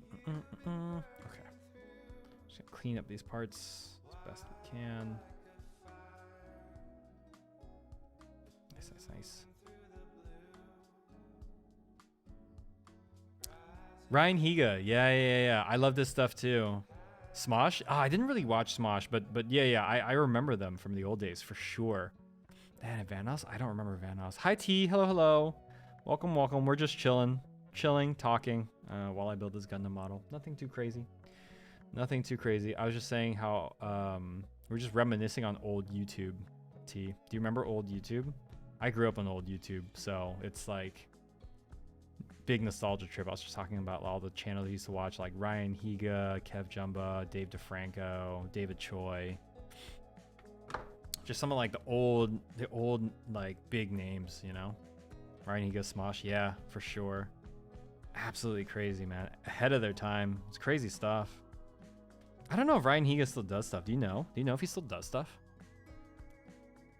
I hadn't heard any of that in a while. I hope he still does stuff. He's very creative. He's very funny, right? Like first content creators, right? Like, oh, you know what else I used to watch a lot? And they're definitely still doing stuff, but like maybe not so much on YouTube anymore. But Wong Fu Productions, man. Wong Fu Productions. What a trip back. It's like, what was that video that blew up? Yellow Fever, I think is what it's called. It's like about Asian guys complaining about dating. Oh my goodness. Andy Milonakis made me laugh. Yeah, Andy Milonakis was cool too. Yeah, Ryan does kind of, I think. Smosh broke up, but one does still. Oh, I see. He just streams now. Interesting. Yeah. I mean, yeah, I assume a lot of people move to streaming for sure. But yeah, gosh, what names? I remember those, man. Ahead of their time for sure. Oh, okay. Sorry, gotta get re-comfortable here.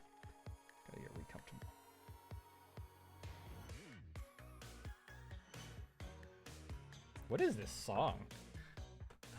He stopped uploading sometime in 2016. Oh wow, that's like not too far back. He kept going for a while. That's interesting. Nice. I hope wherever he is, he's doing good. I really hope so.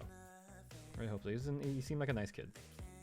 I say kid, but he's definitely older than me. But he seemed like a nice guy. Yeah, for sure. I wish the best for people, genuinely. I do wonder like what happens to like online people, like internet people, like kind of when their, I don't want to say their spotlight runs up, but like, you know, if they're making a living off of it, right? Like what happens when it just sort of like dries out? Or do you get burnt out over like 10 years or whatever the heck he was doing stuff over, you know? Makes me wonder. What's the thought process that goes into it, you know? I don't know. I'm overthinking it now. Overthinking it, just blabbering on while we clean up these parts. Ah, I love building Gundams. It's so peaceful, so zen. Unless I get a really bad kit, then it's not so zen. I've had a couple of those in my life, not very fun. There are some models that just aren't really well designed. I popped into one of the streams, he was doing good in it. Nice. I can't imagine, you know, going from like a YouTube like video content creator to a live streamer is like that big of a jump, you know? Like I feel like that skill set is mostly the same. It's just the improv parts that are going to be a little different. But I can't imagine it's that different. For sure. Good. I'm glad. Good on that guy. Hope he still makes plenty of money. I'm grateful he's making content.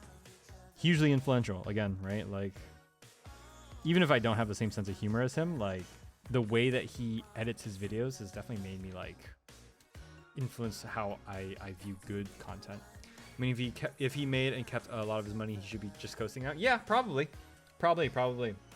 Yeah, the revenue split was a lot different back then, right? I'm pretty sure revenue split was different back then. It's probably it probably favored the creator more, but there were just probably less like ad opportunities, I guess. I'm speculating. I don't actually know. I'm speculating here. That's what I speculate. So if I'm wrong, please do let me know, because that'd be useful information to know. But yeah, I imagine the revenue split was a lot more friendly back then. The algorithm was still young too, so you know, maybe he really succeeded because of like more of a snowball effect of like a more primitive algorithm. I don't know. I don't know if the algorithm for YouTube is like better nowadays. You know what I mean? Do you guys think it's better now? I don't know if it's better. I genuinely don't know. You gotta remember you can't edit out stuff when you mess up. Yeah, that's true. I mean, you can edit the VODs obviously, but yeah, I mean, that's what I mean by the improv skill, right? It's like, that's a core component obviously of live streaming, is like rolling with the punches. So that's definitely a different skill set you got to learn. But in terms of like the creativity required, camera setup and everything, like it's not that different. It's really not that different.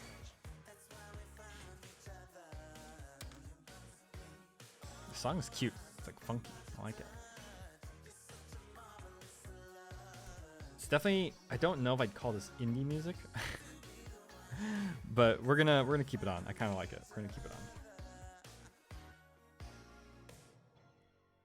All right, let's get this arm out, and then we're gonna be done with both arms. She is a very beginner-friendly kit, Ariel. Like this kit is very beginner-friendly. Highly recommend. She cute. She cute. Okay, let's see. We're doing this. That goes there. This goes here. This goes here. And everything comes together. Right? Oh, you know what? I should sand this.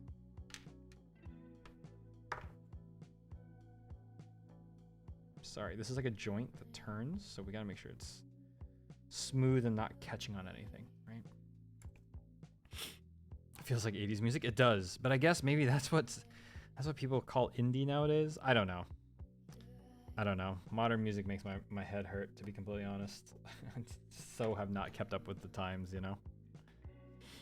I had to like force myself to start listening to certain artists just because I was like, it's pop music of today. I need to know these songs.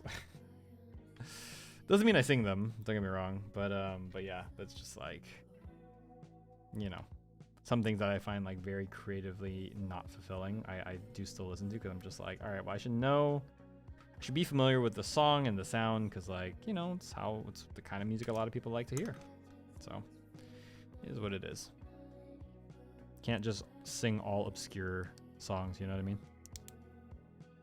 No. My aim is to please you guys. I should actually probably sand this right here. I can technically see this part. So I get that nice and smooth.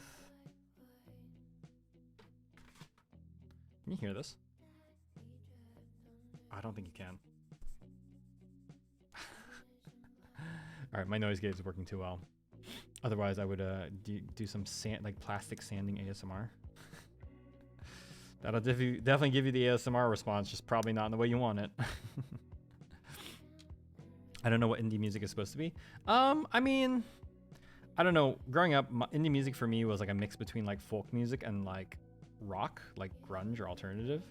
But now it's just kind of like, I don't know. Most of it's like indie pop-ish. I also don't like this song. We're gonna skip this.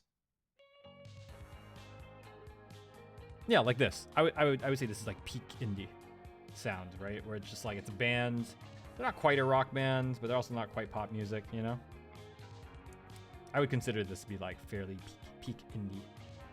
Fairly. All right, look at her come together. Ugh, I love this. Love getting all the parts out, sanded, ready, and then just assembling everything like immediately. It's such a satisfying feeling. Look at this. Oh, look at her. She's gorgeous. Oh, she's so sleek. So awesome. All right. Enough gushing. We gotta finish her. All right, let's see. What else we got? They want us to do the feet first. All right, we'll do the feet. Feetsies. T, are you still there? I guess I'm sorry, I didn't even ask you. Like, how's your day going? How's your day going if you're still there? Otherwise, I hope you have a good day. Okay, let's see. 38, 39. Nice. We can do that. Oh, these are just straight up 39. That's totally fine.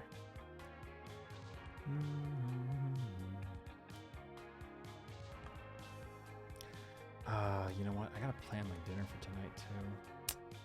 It's gonna be a little rough. It's gonna be. I have to go out to the grocery. What do you think I should make? What do you think I should eat? What do you think I should cook? I feel like 2000 to 2016 music is my chef's kiss. I don't keep up with a lot of music come out. That's fair. That's fair. We all have like time periods that we're nostalgic for, right? Like a lot of older folks have like nostalgia for like the 80s and the 70s, like the music that came around then. So I totally get it. I totally get that feeling. I think my nostalgia period for me is like 2000 to like 20. Actually, pretty close to yours, Sekai. I think for me it's like 2004 to like 2014. For me is like my peak nostalgia period for music, you know? I think that was when I was just like at my most influenced, right? Like I was most susceptible to influence. I think that's probably why that time period speaks out to me, for sure. And it was definitely like an eclectic mix of like pop, punk, alternative, and then by the time I hit college, it was like a lot of EDM. So yeah, I'm right there with you. It's pretty close. My range falls in that too. Definitely. I mean, you always know by like, you go out to karaoke and you kind of like watch what songs like you naturally gravitate towards wanting to sing, and you're like, oh, that's like my time period, isn't it? It also like ages you. It like dates you a little bit, and you're just like, oh, awkward. If you're with like a group of people like you don't know super well, but it's a good time. My parents play a lot of old music, so I've come to love and know quite a few of them. Yeah, that's fair enough. I was the same way with that with my parents too. Definitely the same way. My dad growing up was a big audiophile. Sorry if I'm repeating the story for anyone else who's been here before, but my dad was a big audiophile growing up, and like he used to get all this like, it's not quite hand-me-down equipment, but it's like, you know, he would get audio equipment from like discount places or like on sale or whatever, or like from the flea market when people toss them out. And a lot of them were broken, and he used to fix a lot of audio equipment, like old ones. And R&B was my bread and butter. Nice. Yeah, R&B is a good time. Yeah. 2000s are like early 2000s, or actually all of 2000s R&B was like really good, really good. But yeah, but my dad used to fix up a bunch of audio equipment, so like he used to have this crazy sound system in our house, and he used to always sing karaoke on it, and that's why I love singing so much, is because I grew up listening to my dad. But he used to sing like the same like 5 English songs all the time. So I grew up really liking those, like Hotel California, Careless Whisper, Hello by Lionel Richie. A few other things, but like he always had this like repertoire of like English songs that like he really liked. And so therefore when I grew up listening to all of it, I was like, well, now I like it all. Did we mess up a piece here? Hold on. Give me 1 second, guys. We did not. That is the lower half of the torso. Got it. Okay, we're good. I thought I screwed something up and picked the wrong part here. But we're okay. Yep. Is that in response to the songs that I pointed out, the ones that I grew up with? So I always think it's funny whenever I like shoot off some of these songs and people are just like, this guy gets it. And I'm like, you're one of my people. You understand. These youngins, these kids, they don't know. They don't know what music used to be like. Careless Whisper is my heart. Yes, Careless Whisper. For sure. What else? That one Seal song from that one Batman movie. My dad loved that. What was it? Kiss from a Rose. Yeah. Good stuff. Absolutely. I listen, I'll say this though. I'm not one of those people who are like music was better back in my day, or like I wish music sounded like how it sounded when I was a kid. Like I'm definitely not one of those people, because I do think music should evolve and shift and like move forward and change, you know? Like it should never stay stagnant, definitely. So I'm not one of those people, but I do question some modern music. Like there's some modern music trends that I'm just like, okay, can we please stop? Like please just stop. I hate it. You know? I won't say what they are, but like there's a fair number of that around, and it makes every time I complain about like something in a modern song, I always wonder like, am I out of touch? Is it truly like, am I truly out of touch? And then I have this epiphany and I think, no, it is the children who are wrong. It is the children who are wrong. Sometimes people in modern day just have bad taste. Kids these days sometimes they have bad taste. Sometimes they have great taste, but a lot of times they have bad taste. Rose on the Grave.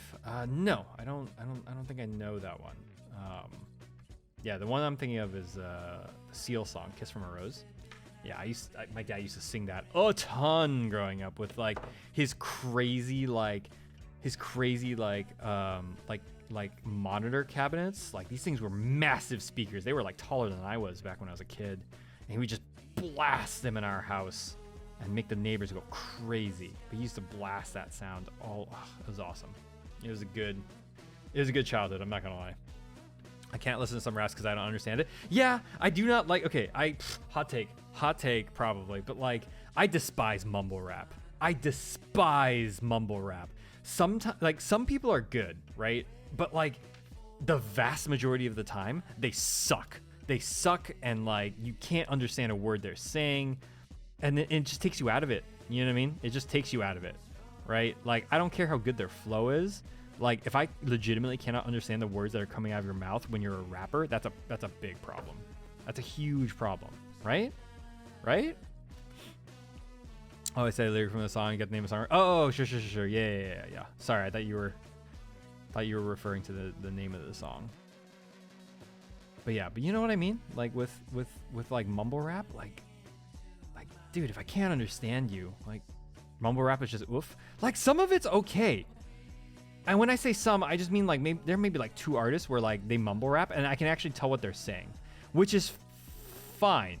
Like it's their own personal style.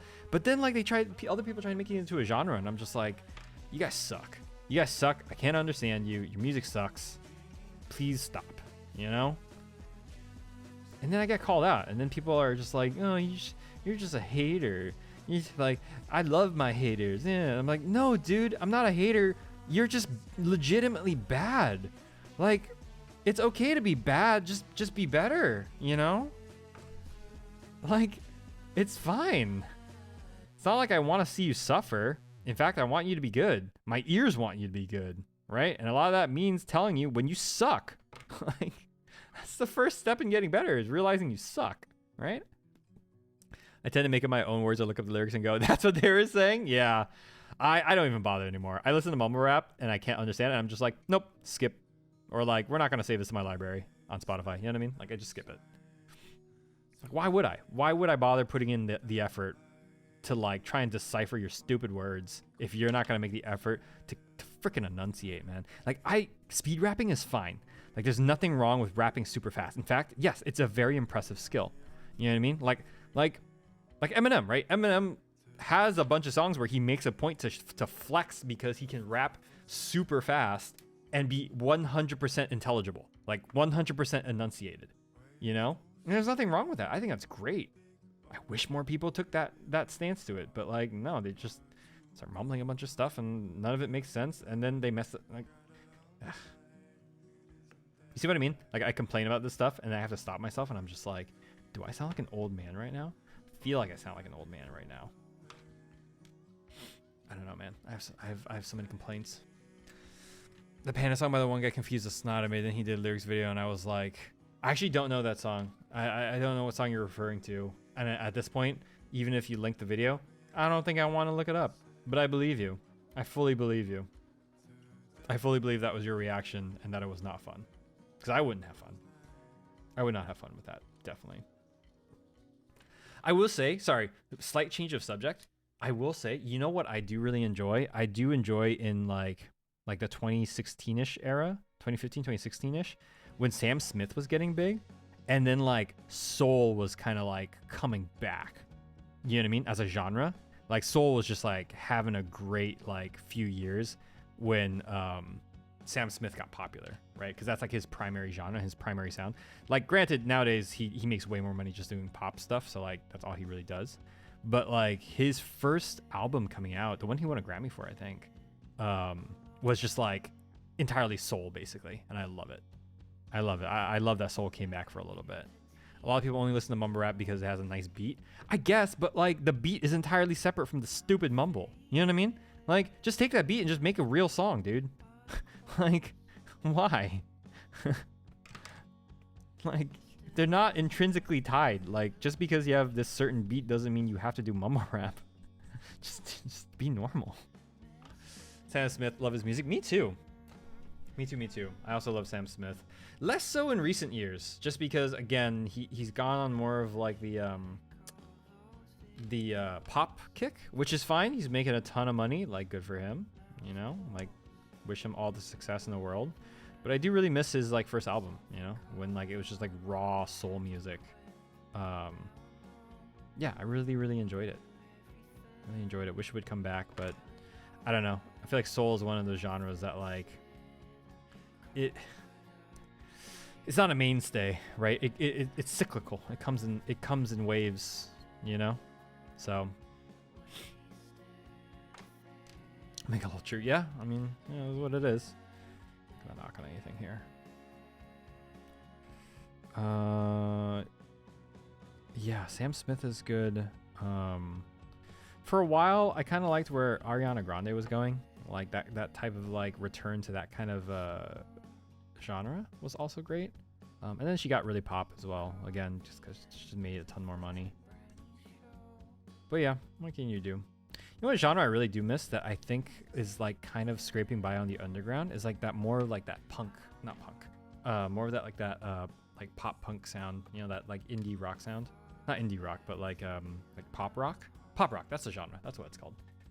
You know, like back in the mid 2000s of just like Fall Out Boy, Panic at the Disco, like that classic sound. And I say that like fully knowing that like those bands are still around, but like, let's be honest, their sounds are not quite the same anymore.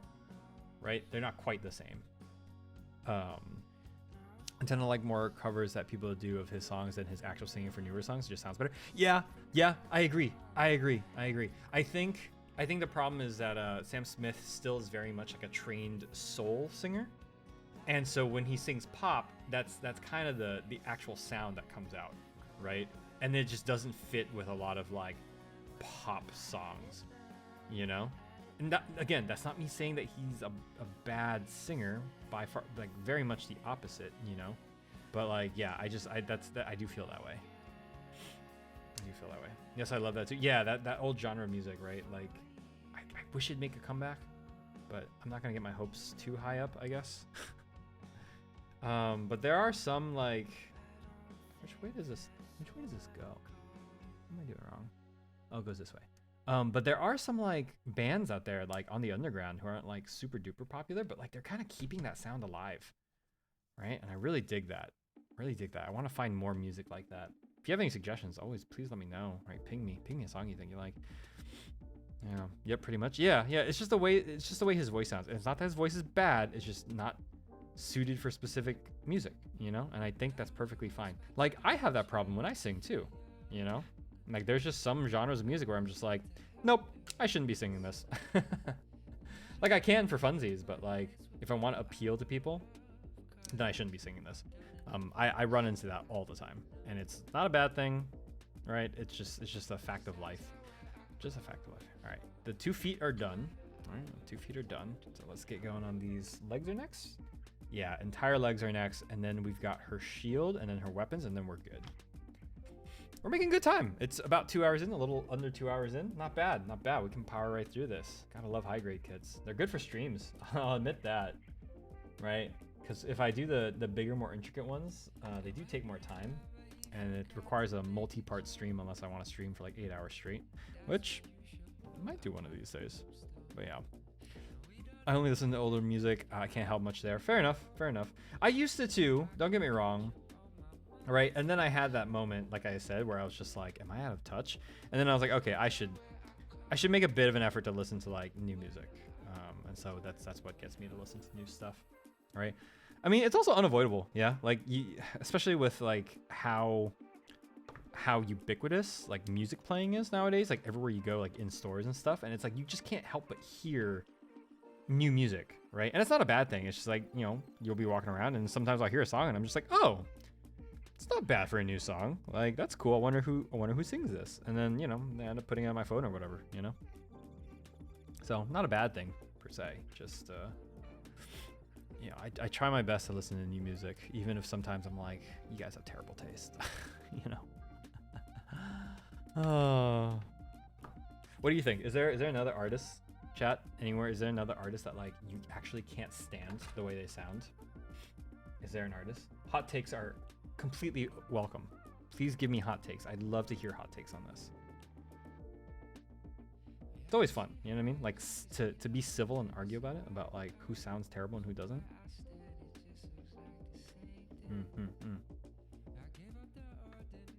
I will say, I think I will happy be the Zoomer Boomer. Some modern songs are bops. So yeah, so a lot of modern songs are bops. And granted, I do think they're kind of like scientifically written to be bops. You know what I mean? Like there's a lot of thought that goes into like popular music and like trying to appeal to the most people possible. I do think there's a science behind it. Like some crazy music theory science behind it. Not that it's a bad thing, but I do think that like should always take it with a grain of salt, right? Of just like, do I actually like the song, or am I just like predisposed to like this? You know what I mean? It's crazy. The psychology of music is super trippy, and to be honest, it's not very like well developed, I think, compared to like a lot of other fields of psychology, but it does interest me for sure. It does I mean, how can it not, right? Like, how could it not? 17. Okay, we're over here.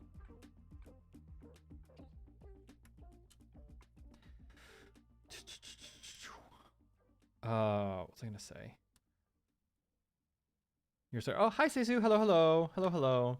I'm right. About what? About the psychology of music and them being like scientifically engineered for us to like them. Cause like that's a conspiracy theory I'll die on. Like I'll die on that hill. Like I'll actually like lose credibility for that. I'll willingly do it, but I'll actually, especially like in pop and K-pop. Yeah. Definitely K-pop too. Especially K-pop, dude. Like, I mean, the industry just makes so much money. You know what I mean? Like, how could they not put science behind it? Like they have to, right? I'm on that hill with you. Nice. We're gonna die on this hill together, Seisu, and it'll be an honor to die on that hill with you. An absolute honor. Hi. How are you, Seisu? You doing okay? Having a good day, good morning, whatever it is, wherever you are. Hope you're doing great. I hope everyone's doing great. I wish the best for everyone. I'm feeling very lovey-dovey today. Like the group twice consistently puts out bangers and it's like, it's gotta be science. Yeah. I legitimately think so. I really do think so. I don't know enough music theory, honestly, to like prove or disprove any of this, but like, I tinfoil hat, right? I just put my tinfoil hat on and that's what it is. David redeemed the signature scream on a Gunpla stream. All right, that's fine. We'll do it. Hold on, let me turn down the music real quick. All right, so if you haven't seen my normal like horror gameplay streams, this is usually what happens when things go nuts. 2 of them. All right, let's do it. Ah! That's usually one, and then the other one is usually when I get hyped up and I just like go for it and I go ah! It's usually a little bit higher. A little bit higher. I do have like certain pitch range for these. Yes, certain pitch range. That's always fun. That's always fun to do on a Gunpla stream. That's fun. I think that's the first time. Thank you, David. That's like the first time anyone's redeemed that on a Gunpla stream. That's fun. You aren't wrong. There was this one song I couldn't get into, but a couple friends were like, "You should listen to it a bit more." And at the end, I was like, "I guess I could get into it." Yeah. It like brainwashes you, right, dude? Exactly. I'm right there with you. Pitch range? Yes, pitch range. I have a pitch range for my screams. Right? I would be misleading all of you if I didn't say that, like, guys, I definitely practice my screams. You know, the ones I do on stream? Like, come on. Like, gotta be professional, right? Like, I practice my screams. I rehearse the screams and make sure that I can consistently do them. You know what I mean? Because, like, I don't want to throw out my voice either, right? And I have to, like, consistently do these, right? Ooh, this part is super tight. That's gonna be a pain to get back out.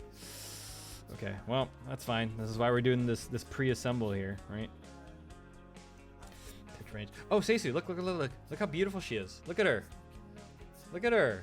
I'm so happy, Stacey, that I got my hands on this. It's been like I've tried so hard to get my hands on a model kit of her that wasn't sold by scalpers for like $50.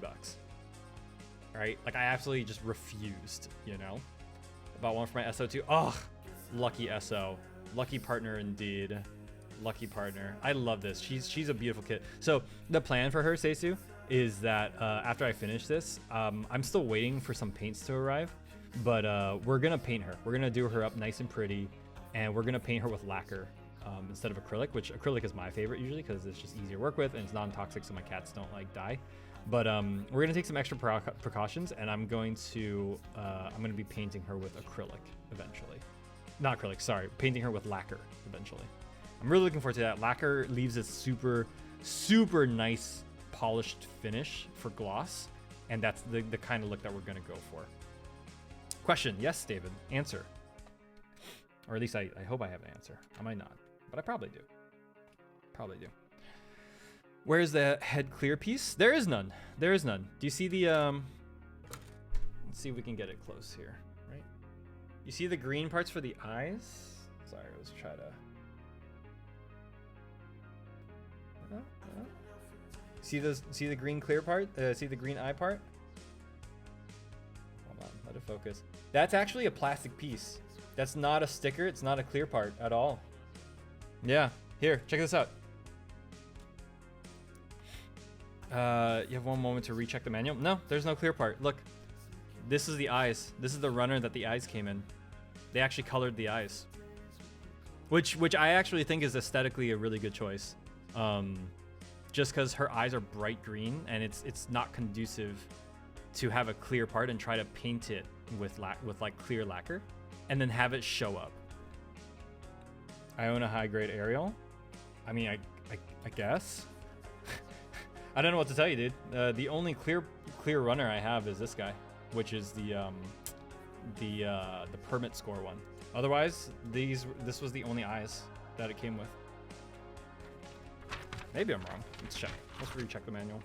No, right here. D1. Like, that's the only part for the eyes. D. And then you can optionally put the reflective stickers on it, but for now I'm not going to do it because I'm going to paint it anyways. Do you have a different version of this, David?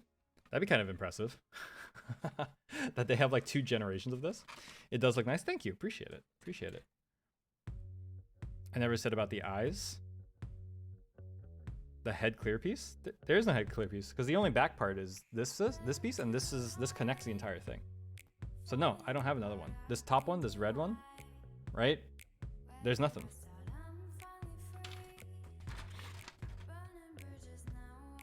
Yeah, 828. Choose a sticker and place it on the model. So it's not a clear piece, but there is a sticker for the for when the permit score goes up. Yeah. There's definitely like an option to put that there. Okay, let's get back to the legs. Where are my nippers?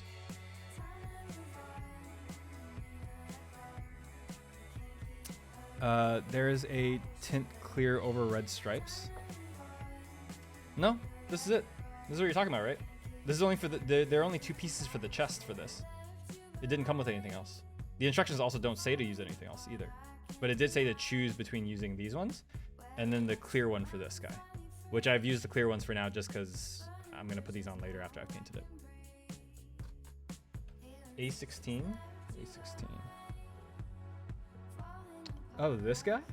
Oh, fair enough, fair enough. Does it go right over it? Oh, it does go right over it. Oh. Wow, good eye, David. Thank you, thank you. Thank you, thank you. I usually go over the runners one last time before throwing away the runners anyways. So I definitely would have caught it, but thank you. Appreciate that. Thank you, David. Good eye. How did you notice that? I don't think the quality of my camera is super good at like this range, but I'm really surprised you caught that. Thank you. Thank you, thank you. Appreciate it.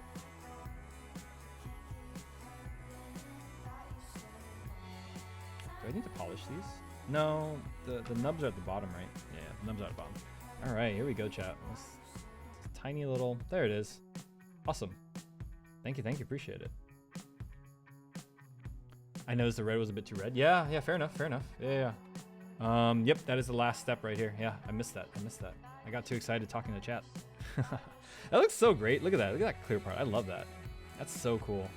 It's such a good kit. I love this thing. I remember we went to a Gundam Expo, and they had sold out of these, and the Ilfriths, but they had a bunch of the purple one, Bager or whatever it's called. And they were like really trying to push people to buy those. I'm like, isn't this kit cool too? And I'm like, no, it's not the one I wanted. It's not Ariel. I was being a spoiled child about it too. I stood in line for so long, and I ended up not getting it because it was sold out, and it triggered me. It triggered me so hard, chat. Ugh, it was infuriating. Absolutely infuriating. But yeah, David, I don't know if you were here, but the plan for Ariel is that I'm gonna pre-assemble her, and then I'm gonna do her up with a coat of lacquer paint, which I normally don't do. I normally do acrylic, just because like, I prefer how it looks when it's layered, especially when it's matte colored. But I was like, no, let's just do a nice, pretty, glossy finish of lacquer paint. So we're gonna do that. We're gonna keep her original colors, but we're just gonna spice up the blue and the red a little bit, I think. I'm interested in Arrow 2.0. Got some extra blue color. Yeah, exactly. That's kind of like the look I'm going for. Yeah, exactly. But yeah, this is gonna be a good time. I'm excited for the paints to come in, and then I have to figure out a way to set up my paint booth to stream, because like I can't just do it here at the computer because I'm gonna get lacquer all over my computer, and that's a nightmare. So yeah, so I'm gonna have to figure out kind of what to do here. We shall see. Okay,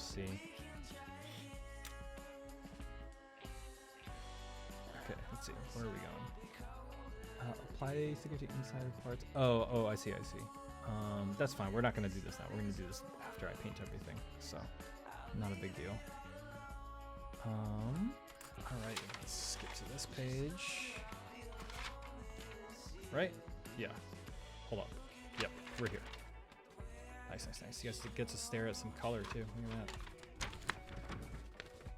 Muffled under mask painting stream. I know. I could truly suffer and keep the mask off to not muffle myself and just huff paint. Just huff lacquer.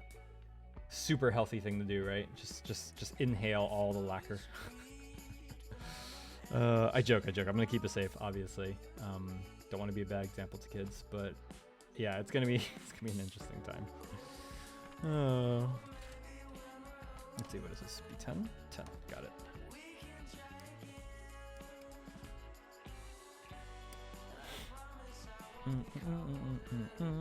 Okay. How is it lined up? Sorry, I'm looking at this. Oh, I see where it's supposed to be. Right? Or is it on top? Maybe it's on top. I think it's like here. Oof, new. I promise I'll be a pro at huff and paint. I'll be okay. this way. Gotcha. We're going right there. There it is. There it is. There we go. Look at her thick thighs. Love her thick thighs. She be looking thick. With 3 C's, maybe 4. Love it. Love it. Look at her thigh. Gosh, gorgeous. Absolutely awesome. Okay. I gotta spend less time admiring. It's like slowing me down. I can't help it. I've been looking forward to this for so long. So long. Thick thighs save lives. They do. And in the case of a Gundam, they literally save lives. Literally. The thicker Ariel's thighs are, the better she fights and the more people she saves. Literally. I should make like a meme picture of that. I want to spread that around. Like Ariel's thick thighs save lives. Right? What was I doing? Let's cut this out.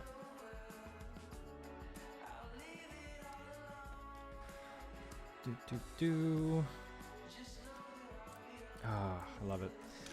Stacey, I was just talking about how like disappointed I am that the channel in Japan that airs Witch from Mercury decided to like have this crazy New Year's schedule where like Gundam has to skip a few days, like 1 week, like every other week for 2 weeks in a row, and how that's just like obliterating the pacing. It is brutal. I've already taken a pic of my high grade enjoy aerial thigh pillows. Nice.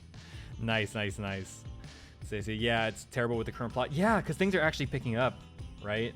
Things are actually picking up, and it's like the worst thing to do is just to kill the pacing, dude. I contemplated not watching the next few episodes. I contemplated like just kind of waiting and then just watching them all in a row just because like I did not want to wait.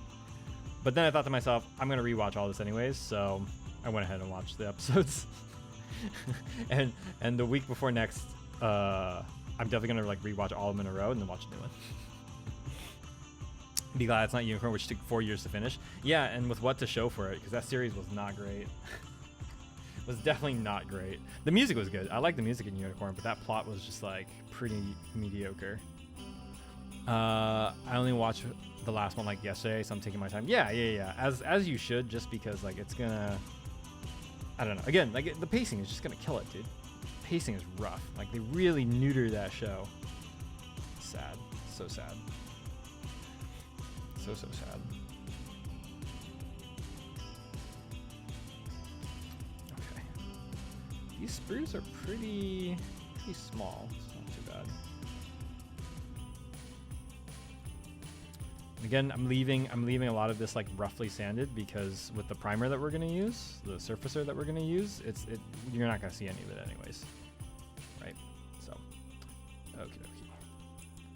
These are the calves. Oh my gosh, look at these calves. Look at the curve on this. Look at the calf muscle for this robot. I love it. It's just absurd. It's so absurd. Okay, where is this going? We're going this way. All right. It's C15 and 16. I like that it has an exclamation mark here that says fit. Like as if I know what that means. Fitto. I guess it fits. I don't know what you want me to say, man. I'm sorry. You have to be a little more precise with your words. I guess we're about to find out what fit means. I guess they just mean that like the part should be snug, I guess, because it's the leg joint, right? And it's like it's a PCB. This is PCB plastic, right? No, what is this? Yeah, this is the oh no, it's like a hybrid. That's cool. That's cool. David, do you know what kind of plastics they use for like the parts that like move now, right? Because like obviously we noticed that this doesn't have the PC bits anymore, like the ones that like go into the joints that are like almost rubbery. Like we have these now, which are like very flexible, but they're like a hybrid part. Do you know what kind of plastic this is? I'm actually curious what this technology is because it's awesome. It's awesome building a kit like this, not having to worry about those little PC parts. No, but this is more durable than the EG and 30mm. Interesting. Yeah, I mean, I just think it's neat. I mean, it is neat, but I'm curious about the technology behind it, right? Because like their plastic has changed so much in over the years. It's very interesting. Okay, I should probably follow these directions. All right, 1. Okay, 1. Oh, I see. Yeah. I get it now. 2. All right, this is gonna be fun to take apart. Cause we're gonna have to take this apart to Oh, interesting. Okay, that's awkward. I gotta sand this then. I don't know how well this part sands because it's so like rubbery. I don't know how well it sands, so we're about to find out, I guess. 400 grit. Let's see how it turns out.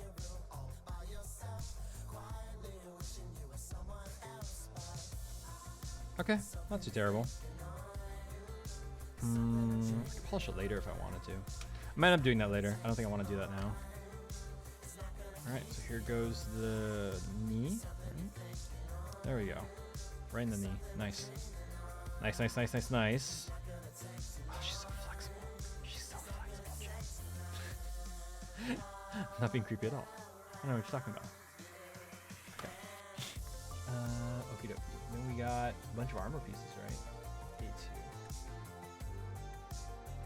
Got it. Yeah, David, I don't know if you were here for this, but these yellow parts, I think I'm just gonna paint them gold. Because I generally, like as a personal preference, I generally just don't like yellow parts on Gundam, which I know it's like literally one of the core colors of like every OG Gundam, but like I just don't like yellow. I think yellow looks pretty garbage on most Gundam kits, to be honest. Personal opinion, just my personal opinion. Take it with a huge grain of salt, right? Huge grain of salt. Also, when you paint yellow, it's just hard to make it look like not terrible, I think. Or like look like it's not out of place. I don't know. I'm not the greatest painter in the world for sure. I definitely don't claim to be. But I'm an enthusiast. I like it. I enjoy it. It's very soothing. I wonder how the mic is gonna pick up the my compressor when I start airbrushing on stream. I might have to place it like super far away from the mic, which is gonna be really awkward. Okay, 3, 4, 3, 4, and 2 and 16. Got it.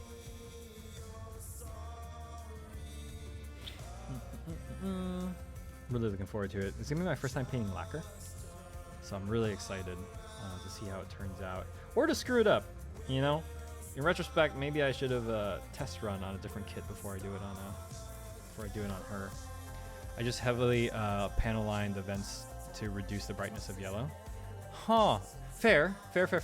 I just don't like how yellow looks. I think it looks like a very anemic color in almost all cases for like Gundam models. Or just Gundams in general, right? Like the Hyakushiki notwithstanding, like Hyakushiki is more gold than anything. So like that's fine, but like I just don't like yellow. I think yellow looks like a stupid color on Gundams. Or on any mobile suit actually, on any model kit. I just think yellow is an awful color. I was telling chat earlier, David, that what I normally do if I absolutely have to do yellow, because I've had some commissions from friends where they've asked me to like, hey, can you keep the original colors of like this RX-78? Is like, what I end up doing, because I mostly paint in acrylics just because I like how they look layered, is that like I'll prime it in white, and then what I'll do is I'll paint a base layer of like red, like bright red, and then I'll paint layers of yellow over it so that the yellow has like this undertone of red as opposed to like this muted white color that looks terrible. You know what I mean? Like this pale yellow that looks terrible. Usually I'll do an undercoat of red, and that usually ends up looking okay. Even then though, I just really dislike it. Really dislike yellow. Just an a-hole of a color to paint with acrylics at least. Maybe it's different with lacquer. Maybe, but like, I don't know, with acrylic it's just a nightmare. Absolute nightmare. But we're definitely gonna paint her with lacquer. And after that we're going to panel line for sure. And then I might have to hand paint a lot of these like other details that are on this sticker sheet. We'll see. If I'm able to just like use tape, maybe we just do that and like we'll just tape stuff off. But otherwise, there may be a chance that I have to use the stickers maybe, or hand paint. I might hand paint. I don't want to use the stickers, right? I just want to be consistent. Okay, 3, 4, go here? Question mark? Yeah, it goes here. Nice. Okay. This part is split down the middle. That's really unfortunate. I really don't like that. How this part right here, it's split down the middle. It's 2 parts go into one. I don't know. I might thin cement and sand that off. It would just make painting this piece hard because I'd have to mask the rest of this. I mean, yeah, I don't know. We'll think about it. If you're doing that, good luck painting the chest plates. I mean, I'm gonna use. So for the chest, I'm gonna use this for sure, right? And then for these clear parts, like the ones that aren't this chest piece, I'm just gonna remove them. You know.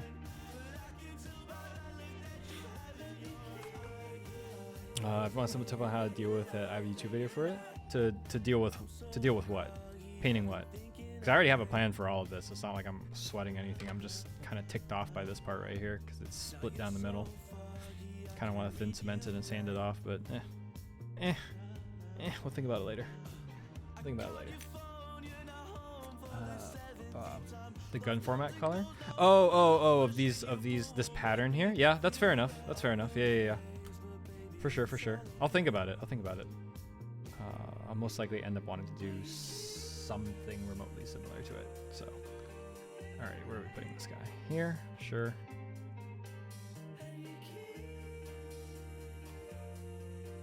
You on top, right? Yeah, there she is. There's the thick thigh I'm looking for. Beautiful.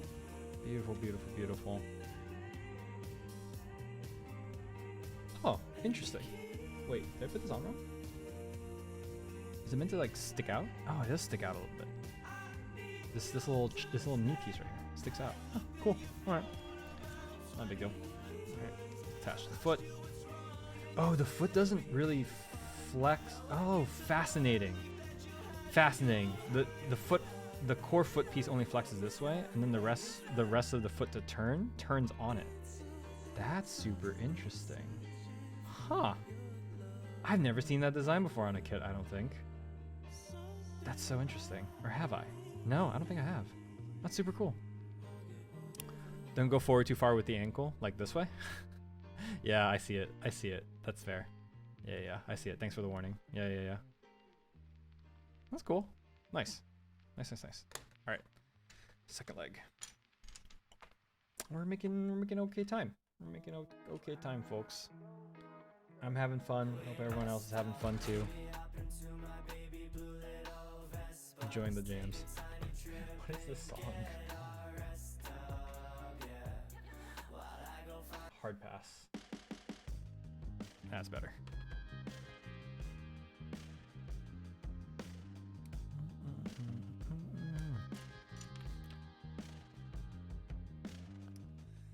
I'm enjoying your voice and work while I cry video editing. I'm glad I'm accompanying you while you edit your videos, Seisu. You know that I know that pain. You know I'm aware of this. So nice, very pretty. Thank you, Sakai. I appreciate it. I'm really excited for when she gets painted. I'm really excited to go through the whole process. It's been a hot minute since I've painted, so this is gonna be fun for sure. For sure. Oh man, speaking of editing, I have so many videos to edit. There's so many clips that I have yet to put up. Oh man. It feels like a second job sometimes, right, Seisu? You know what I mean? I know you know what I mean. But just sometimes it's like I look back at my days and I'm just like, holy moly, I basically spent another like 8 hours working. Ridiculous. It is, yeah, I know. Hi MEJ, hello. Welcome to the Gundam stream again. We have a different kit this time. It's the Ariel. She's beautiful. I'm really excited. I finally got my hands on her after like months of failing to find a place that stocked her for a not absurd price. You need the YouTube video? I'll find it later. David. I'm sure.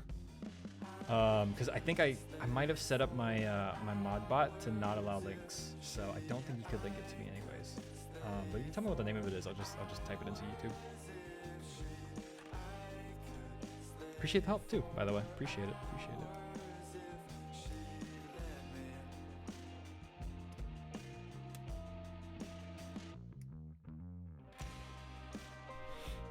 Are you staying hydrated? You know what, MEJ? You're right.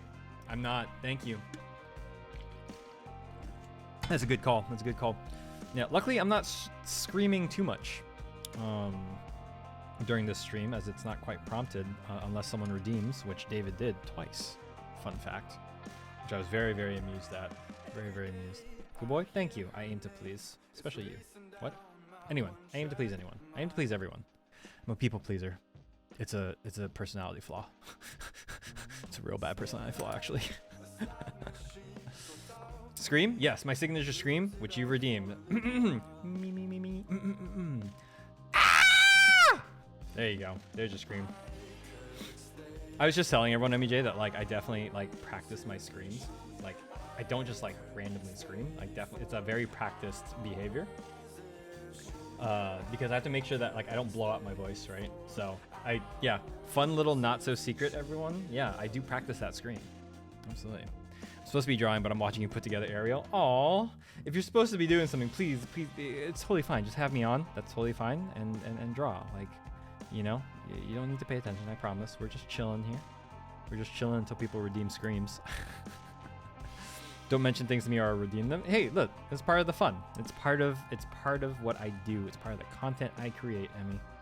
It's part of the content I create. I just called you Emmy. Is that okay? Or should I only call you Emmy J? I actually don't know. I don't think I've ever actually asked you. Please let me know. Please let me know. Oh shoot. That was okay. Whoops. Whoop. Too late now. Emmy is good? Good. I'm glad. Well, thanks for popping by, Emmy. How's your day going? Night going? Evening? I'm not quite sure.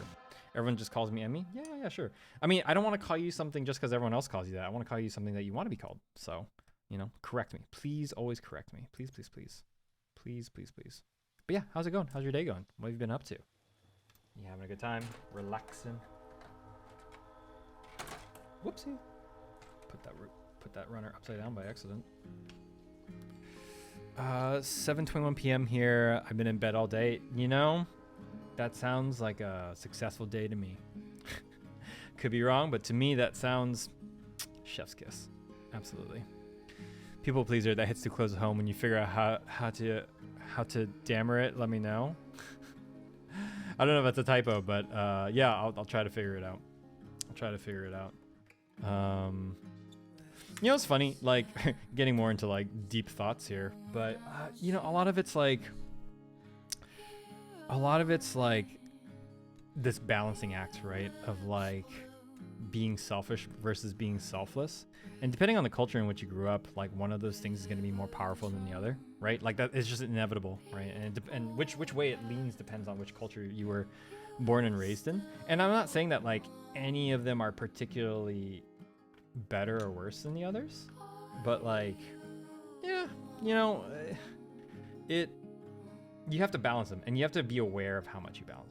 Damper? Yeah, yeah, right? I mean, that's my advice to you, right? To anyone, is that like, you have to, it's a balancing act, and you have to constantly be cognizant and like asking yourself like, how selfish have I been today? Is it not enough? If so, then like, okay, I need to do something for myself. Versus like, oh, have I been like really selfish today? Like, okay, I should consider people a lot more, you know, it's a balancing act. It's definitely a balancing act, and there's no real easy answer to it for sure. 2:24 a.m. Oh, David, you are all the way in Asia, I think. It's like Asia or Australia, perhaps. It's that kind of area. Brain thinks one thing and types another. Yeah, don't worry about it. No worries. We're just chilling here. Very low stakes. Incredibly low stakes. Not a problem at all. I'm just glad everyone's here. Glad. It's 5 a.m. in Aussie land. Fair enough. So you're somewhere in Asia, perhaps? Because I know Vietnam is like 11 hours ahead. 11 hours? Yeah, 11 hours ahead. 4 a.m. in Japan. Yeah. So I assume you are somewhere in Asia. But, you know, don't worry about it. You don't have to dox yourself. I'm just speculating here. I love that emote, Emmy. It's adorable. I love animated emotes. I'm still waiting for Twitch to give me permission to upload my emotes, because I really want all of you guys to use them. I really love the emotes that I had commissioned, that I shared on shared on Twitter. They're just a bunch of like anime memes, and that's just like that describes my life basically. It's just like my life is anime memes, you know. So I really wish that Twitch would let me, but apparently I have to be streaming for 2 months. I've only been streaming on Twitch for I think 1 month, perhaps. I think. So sad, so sad. 5 a.m., 4 a.m. pain. Yeah, you know, I don't know why y'all are awake if it's late, but I'm not gonna question it. I'm not gonna question it. I personally would be so cranky, like I cannot function having gone to sleep like that late or early, whatever. If it's so late that it's early, that's a problem to me personally. You know, I don't know how y'all function like that, but I definitely can't do that. It's definitely not something that is within my abilities to do. Definitely not. But respect for those of you who can. And if you wish that you didn't, if you wish you could sleep normally, you have my full condolences. You have my full condolences. I absolutely can't do it. I cannot stay up. Like back when I was in undergrad, I definitely could. Like I definitely could stay up like and do all-nighters and just like feel garbage the next day, but like, you know, bounce back and be fine. Dude, I cannot do that as I've gotten older. I absolutely cannot. It's brutal. It destroys my body. Absolutely destroys me. Same, yeah, right? It just wrecks me, dude. It wrecks me. Like I just can't function that way. Absolutely not. So go to bed at 3 a.m. Ugh, that hurts my soul to hear, Sekai. That hurts my soul. Please, I beg of you, take care, please. Please. Uncomfortable. 3 a.m. I'm weeping. Yeah, right? Stacey, you get it, right? Like, I think from the vibes I get from you, I think we're like same age-ish demographic, and like, dude, you know exactly what I'm saying, right? Like my body just doesn't do that anymore. Same thing with alcohol, right? Like my body just cannot handle alcohol anymore. Like it destroys my system. Absolutely obliterates me when I get blasted. It's so bad. Like I wanted to do another like drunk drawing stream because it was a lot of fun, but the day after was not a lot of fun. Definitely. I usually go to bed at 3 a.m. Emmy, I mean, if that's what you want, then you know, go for gold. But like if it's not, then ouch. Stacey, on a work day, I'm in bed by like 11, 12 at the latest. Yeah, right there with you. I'm right there with you. Like 12 is pushing it for me. 12, like I'm ready to pass out. My head hits that pillow, done. I'm passed out if my head hits the pillow at 12. Ugh, my system cannot handle. Can't sleep before then, gotta do them paces and watch streams, fair enough. All my friends are American, it's messed up my sleep schedule. Yeah, that'll do it. That'll do it. The things we do for friends, am I right, Emmy J? Am I right, Emmy? The things we do for friends. That's funny. That's funny. That's not funny. That kind of sucks. You should force your friends to like adjust to your time zone. Assert dominance. You know what I mean? I also usually work 3 to 11 p.m. All right, fair enough. So you kind of have like the what's it called? It's the name of a shift. It's not graveyard shift, obviously, but it's the one that's like kind of in between, which isn't great either. But I mean, if you're adjusting life to that, then you know, maybe not so bad. Maybe not so bad, right? What do you? No, I'm not gonna ask you what you do. I wanted to ask you what you do because I'm curious about that. I'm assuming you work at a restaurant. Sorry, I'm not gonna. Sorry, don't dox yourself. Don't dox yourself. Sorry. I'm just curious about like people's like time zones and stuff. Also, please call me Emmy. Emmy J is weird. Fair, Emmy. Fair. I just like I read the name, I see it, and it's like it's what blurts out of my mouth. You know what I mean? Oh, it's fine. I just work at a petrol station. Oh, that's kind of brutal. Yeah. I see. No, that makes sense. That makes sense. Yeah. Did I just screw this up? I think I did. I did just screw this up. Whoopsie. That's what happens when we talk to people and get distracted. Okay. All right. I gotta undo this because I screwed it up. Luckily, it's what the part separator is for. Be nice and gentle here. Nice and gentle. There we go. Easy peasy with the part separator. Distraction. Oh no. Not all caps, please. That's the worst of all. Is when they're in all caps. My eyes are just drawn to. Oh no, the animated emotes. I can't help it. It's just so distracting. Oh baby. Okay. There we go. There we go. I bug my friends at 1 and 2 a.m. too. Just pop into the DMs like, hi, do you remember how I was supposed to fix that sleep schedule? Welp. Yep, that'll do it. I'm sure your friends appreciate that. I'm sure they do. I'm sure they do. Oh, it's gonna mess up my nail polish if I keep doing this. There we go. There we go. There we go. Now we're good. Now we're good. Okay, where was that part supposed to go? Where's it supposed to go? This is... Oh, I did not screw that up. This goes on a later part. Whoopsie. We separated it for nothing. Oh well. Oh my gosh, the distractions. My friends just use it as an excuse to get me flustered. Oh, that's fun. Sleepy Emmy equals easily flustered. Aww. That's adorable. I like that. I like that. I think I've yet to see that or hear that in person, but I hope one day to have my ears blessed, Emmy. Definitely. We should all play more stuff, y'all. We should all play more stuff together. I'm really bad about that. I fully admit this. I'm very bad about it. About like collabs and stuff. And like, I really like people and I like getting to know people, but I also like, am quite bad at reaching out. No, that's not true. I'm good at reaching out. I'm bad at following up. I think that's my problem. I suck at following up. Like, I'm a lazy bastard when it comes to following up, right? So like, I'll reach out to someone and then they'll say hi back. And then I'll be like, what do I say? Does not compute. And then I just like, yeah, and that's it.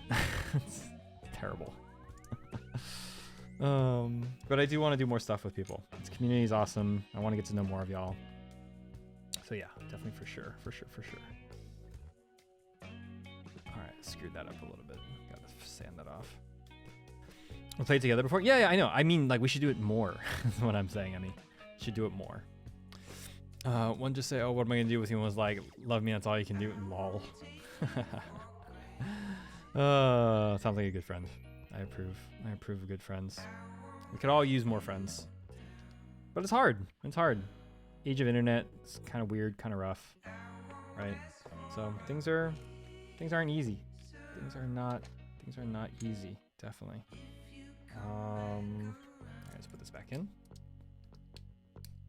Nice you, okay. And then we're gonna attach, what was it? It was this guy first. Which direction do you, big side first? Big side first. Got it. Nice. Oh, I like that frog. It's so cute. It's so cute, Emmy. Wow. This goes in front. This gets polished off. Or not polished, sanded off.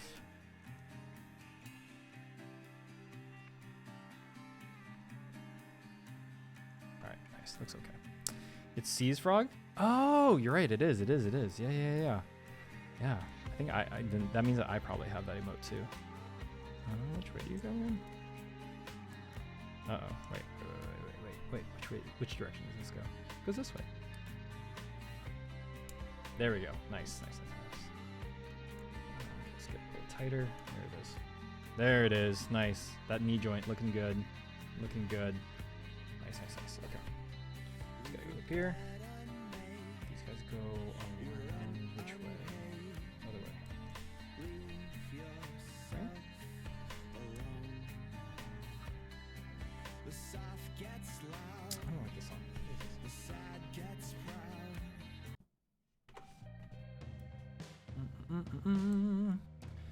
Okay, where?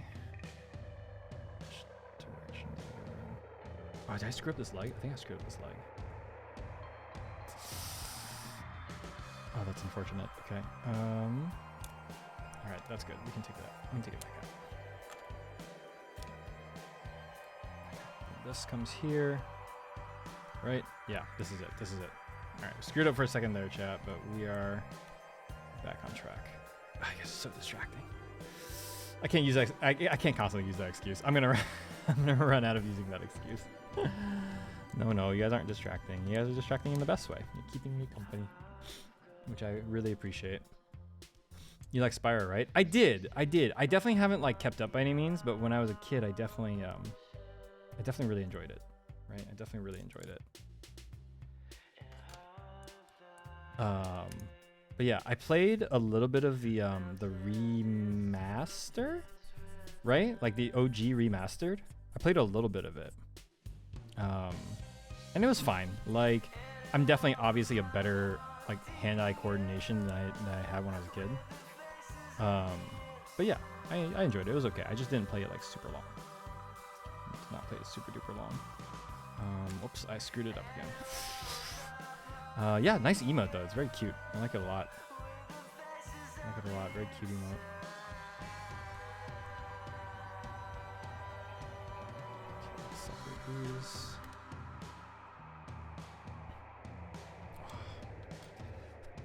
The Pops emotes are very distracting. Yeah, a little bit. A little bit.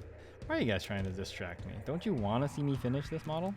Don't you want to see it in all of her glory? Wow. Oh, what's going on here? What is going on? Why are you not flush?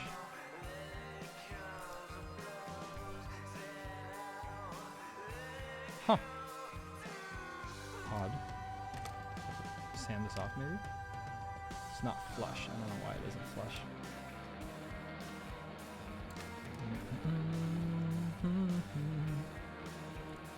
Okay, a little better. I think. Oh my gosh, I'm just completely ruining this. What is going on? Okay, I need to actually pay attention. What am I doing? What am I doing wrong? Okay, that's the right direction. Oh gosh, chat. I screwed this up. Congratulations, you've successfully really distracted me. Congratulations, everyone. You did it. You did it. Community challenge, you did it.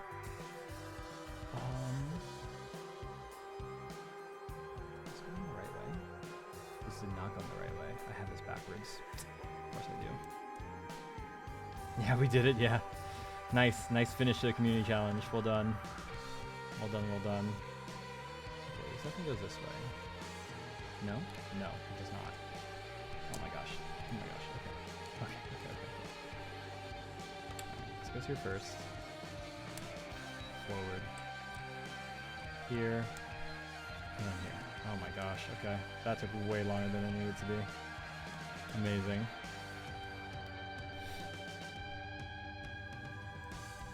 There we go. Now everything actually fits. Look at that. Let's go. We did no. Please don't. No more, please. Please, no more. I can't risk screwing her up. I love her. All right. Look at these thick thighs. Look at that. They're so thick. I love it. I love it. There's like also no canonical reason why her thighs are so thick. She just is. And I love that. I mean, like, you don't need a reason. If you're thick, you're thick, right? That's just what it is. All right. Waist unit. Let's go. Home stretch, folks. Home stretch. Home stretch. All right, 13, 14. Got it.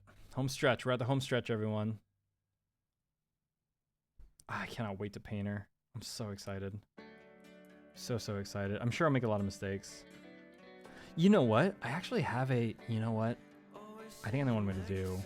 I don't know if I want to do this on stream. You guys let me know if you want me to do this on stream, but I might practice painting on like a master grade goof that I don't really care about. A friend got it for me as like a gift or something, and I never really cared for it, and I also put very minimal effort into snap assembling it together. But I could practice on that, probably off stream. Actually, that might be a good test bed for me to test, like how do I stream painting with my VTuber model and everything. Maybe I'll do that on my own. So we'll practice first, and then we'll do the real thing on Ariel. Yeah, that's probably the safer, smarter option, right? Like, let's not screw up this model that I've been waiting so patiently for.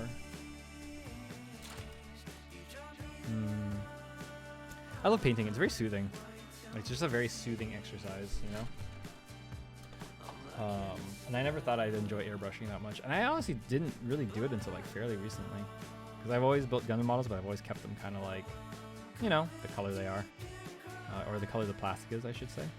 But yeah, and then I recently got into like painting them, and I'm like, this is super addictive, super fun, and like fairly creatively fulfilling, right? Like I can't really draw. I think any of you who saw the drunk art stream know that like I can't really draw. I've never really, it's not a skill that I've like honed. But like, yeah, when I paint, it's just very like creatively satisfying, extremely creatively satisfying. Okay, I can't really see this. What is going on here? Goes down this way? Question mark? Oh, there we go. I'm pretty sure that's it, right? No, it's this way. Ah ha ha ha. There we go. This is where it's supposed to go. Cool. Nice, nice, nice. Fair point. Yeah. That's what I'm going for. There we go. All right. Look at that. All right. Let's get some of these actual parts in before we assemble her together. Man, she is a tight. Sorry, that's just really bad in context of a woman. She's a very like well-designed model. Like these parts are like perfectly fit and designed to each other, and it's so cool. I can't stop gushing about this model. It's awesome. It's really, really good. All right, skirt pieces. They're all B? They're all white. Got it. Okay, so we got this one. This is the front skirt, I assume.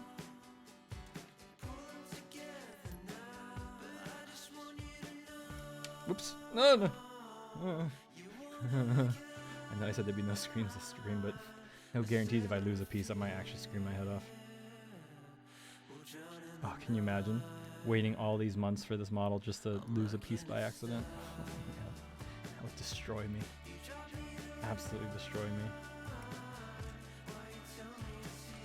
Okay, let's see what else. That's the front. No, that's not the front. That's the back piece. Front skirt.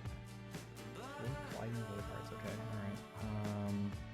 Here's the front, aka the cod piece.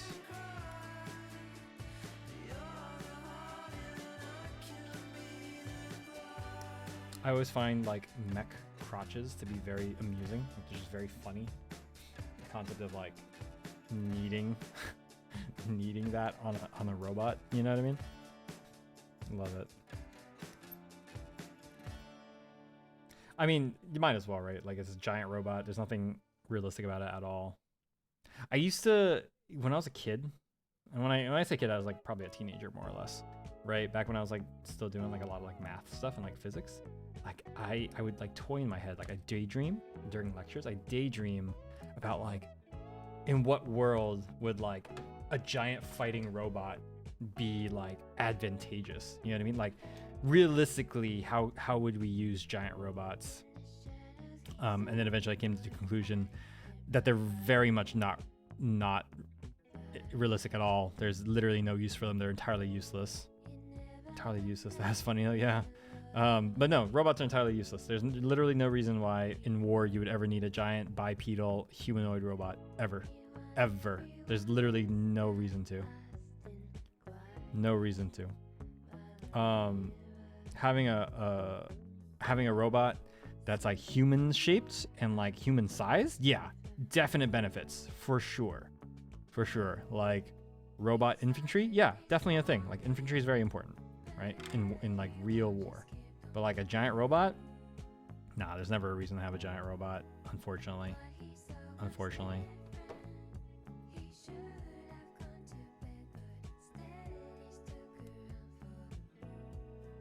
Like I feel like they would be to having it would cause more damage. Yeah, probably. Intimidate the other side. I mean, I guess, but like how intimidated are you gonna be when you can just like launch a manpad at a giant slow robot and just completely obliterate it in one shot, right? It's like multi-million-dollar giant robot or like some a-hole with like a javelin missile, you know what I mean? That costs like 30 grand or whatever, however much they cost. I think it actually costs like 100 grand each. But like, you know what I mean? Like, you'd be feeling like a real fool, is all I'm saying. You'd be feeling like a real fool. Too heavy? Yeah, of course. Like the weight is definitely like the worst part of it. But even if you fix the weight issue, there's just there's just no advantage to having a giant robot, right? It's just not. Like, Like you want to put like a weapon system on like a big ass gun on something that like is mobile. Like, I mean, we've already done that. We've put railguns on destroyers, and we've put like a bunch of cannons and guns onto like an airplane, right? Like we have gunships, we have destroyers and battleships, so there's literally no reason to have this. No reason. So it's sad. It is a conclusion I had to come to terms with, and then I was like, you know what? This is liberating. Now all my robots live in my fantasy, so you know, now when they combine stuff like space magic with robots, yeah, I don't care anymore, because it's basically all space magic anyways, right? I can live life easier now, just having fully let go of all my robot dreams. Whoops. Decoration contest. Yeah, I guess, right? Again, it's all fun and games until someone launches like a $100,000 missile and it just obliterates whatever you have, right? Feel real dumb. Feel real dumb. Ooh, where do these go? Oh, do they go? Oh, interesting. These side skirts go directly into like the bottom torso. Fascinating. They go into like here, right? Huh? No. Wait, hold on. I'm gonna break it. Wait, what are they supposed to do? Okay, well, first off, let's do this front section. I feel like once you hit the tailbone of the robot, that's it for. Yeah, exactly. Right? It's just so easy. Pretty silly, but you know, I mean, it's not like the United States military in particular doesn't already do this, right? Like, we built a very large, questionably useful railgun onto a destroyer, I think, not a battleship, but I think onto a destroyer, and like, it was cool, and all the propaganda videos in America that came out like demonstrating how it works were cool, but like, yeah, it's not entirely useful. I mean, don't get me wrong. I think they still have that destroyer fitted with a real railgun, but like it's just like very unwieldy to use. Do you guys know about that? I know a fair amount about like real weapons that I guess I could always talk about. I just don't know who'd be interested in it. But I do know a fair amount. Like, do you guys know that we have a real railgun in real life? Yeah, we have a real railgun. For those of you who don't know, what a railgun is it is a gun that doesn't actually use magnets to propel the target. That's called a coil gun. That's called a Gauss gun. It's a little different. Most people generally tend to confuse the two. Railgun is not that. What a railgun is it is two like metal slabs that are put parallel to each other with like a bit of space in the middle for the munition. And then what happens is you in very layman's terms, you electrically charge that the two rails, right? And when they get charged and they're next to each other, they create this electromagnetic phenomenon called the Lorentz effect, where their charge and their currents are going in one specific direction, and it forces the space in between them, or whatever's in between them, to experience a force that propels it forward, or propels it one direction, right? That direction is forward. And so yeah, so that's what it does, right? And so what a railgun does is it fires a lunk of like iron or steel into a target at high speeds, and it flies so fast and it's so heavy that when it hits something, it explodes, even though there's no actual explosive munition in it. Like there's no gunpowder or anything in it. And so the advantage of that is that you can store a bunch of ammunition on a ship and not have it explode if your hull gets hit by another battleship, right? Then you don't just go up in flames. They just punch a hole through you, right? The only problem with it's a great idea in paper, but the only problem with that is that they realize that the railgun, it heats up so hot when you pass electricity through it to fire this gun that the rails literally evaporate. Like the steel literally evaporates off of the rails, and then the rails start getting, they lose mass and they start warping to the point where the gun's not accurate anymore after like 2 or 3 shots. That's the only problem with it. But it's a shame, because otherwise railguns are awesome. The concept is great. Okay, here we have her, Ariel. There she is in all of her thick glory, minus the backpack and the accessories. So we're gonna do that now, but look at her, she's gorgeous. I'm so happy. You did it, I did it. I'm so happy. I'm so happy, everyone. So happy. I love it. All right, let's finish her out strong. Let's get her backpack, her shield, her gun, and then that should be it. Should be it. Okay, it's just battlefield ships, but IRL. I mean, yeah. I mean, what am I gonna say? Like, cool weapons are cool, but like they always have downsides, you know. And you gotta weigh if it's worth it or not. Otherwise, yeah, I was really looking forward to the railgun technology. I thought it was the sickest thing you could have in real life, like as a weapon. But turns out, physics is a strict mistress. And when physics says, haha, no, then yeah, it's not really viable, unfortunately. I've seen her before on the Burb. Who on the Burb? Ariel? You seen her before on Twitter? Sorry, I'm losing track of conversation now. She looks very nice. Yes, she does. Yes, she does. I'm very happy. Where are the beam sabers? There she is. Nice.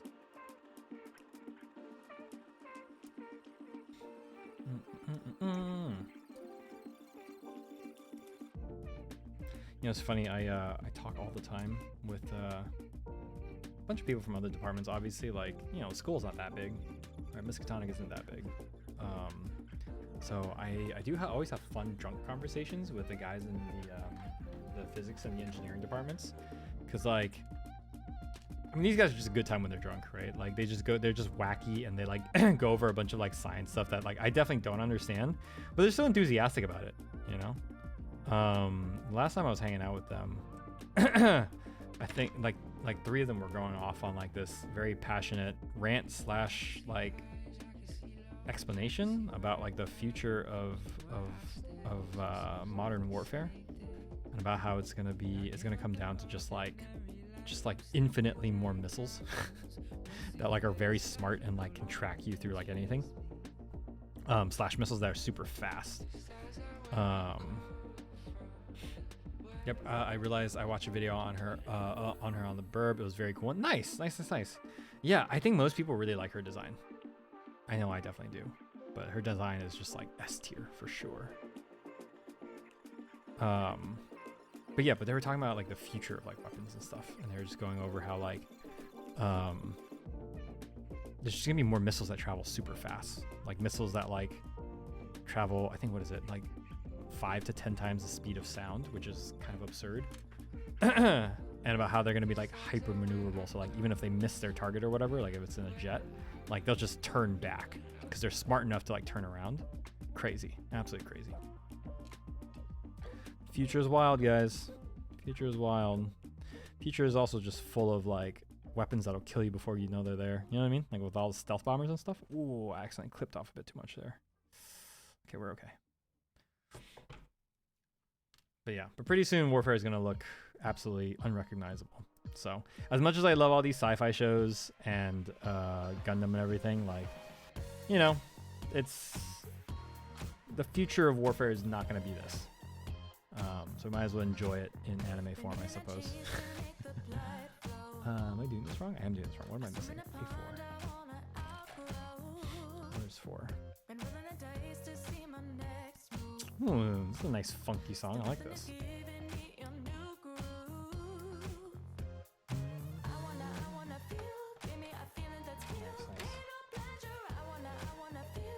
Yeah, I've been practicing with my piano, my keyboard piano.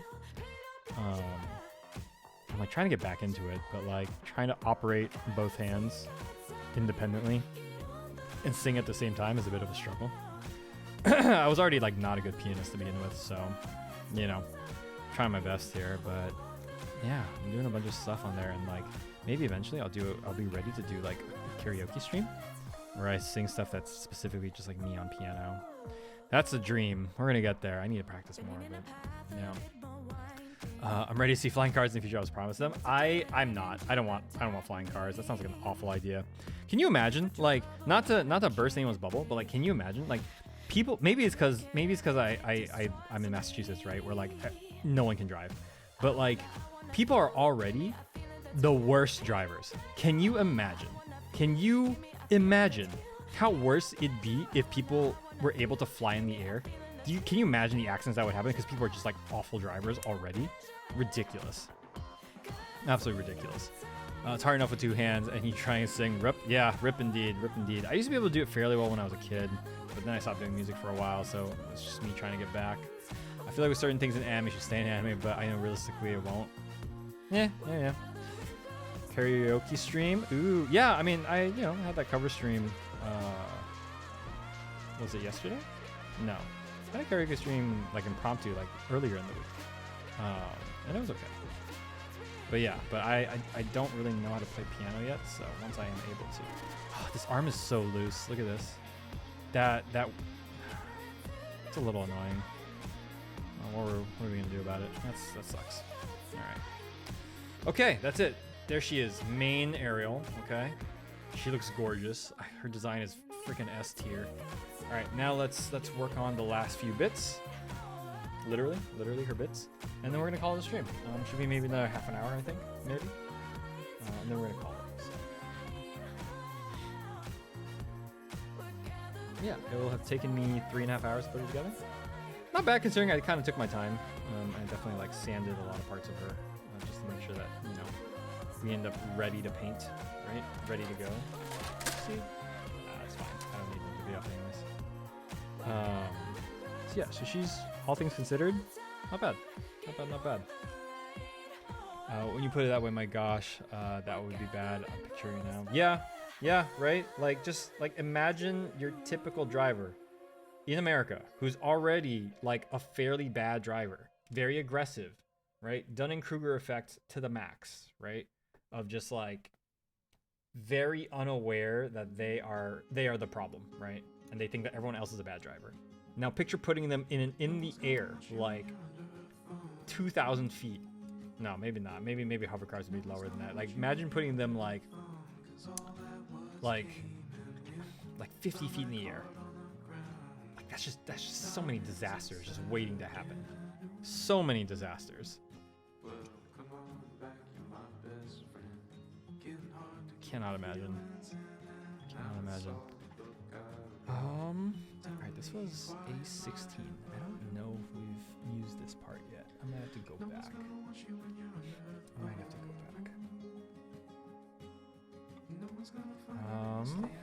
Give me 1 second, guys. Just because I'm paranoid, I'm gonna look at the model really quick. Where would you go? Oh, it's the back. Nice. It's right here. That's what we're missing. Huh? Is it upside down? Might be upside down. I think it's upside down. Nope, we're good. Nice. I almost missed that.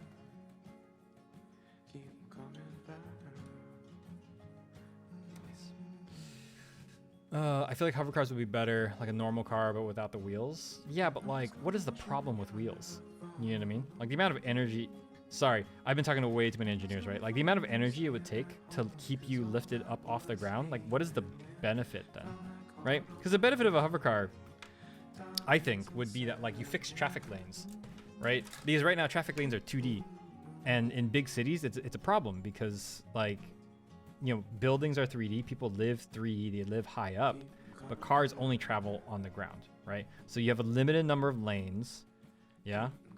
And that's what causes traffic, So like with a hover car, you could hover up above enough that you don't need to build the infrastructure for another lane, but you just have the cars traveling on lanes stacked on top of each other.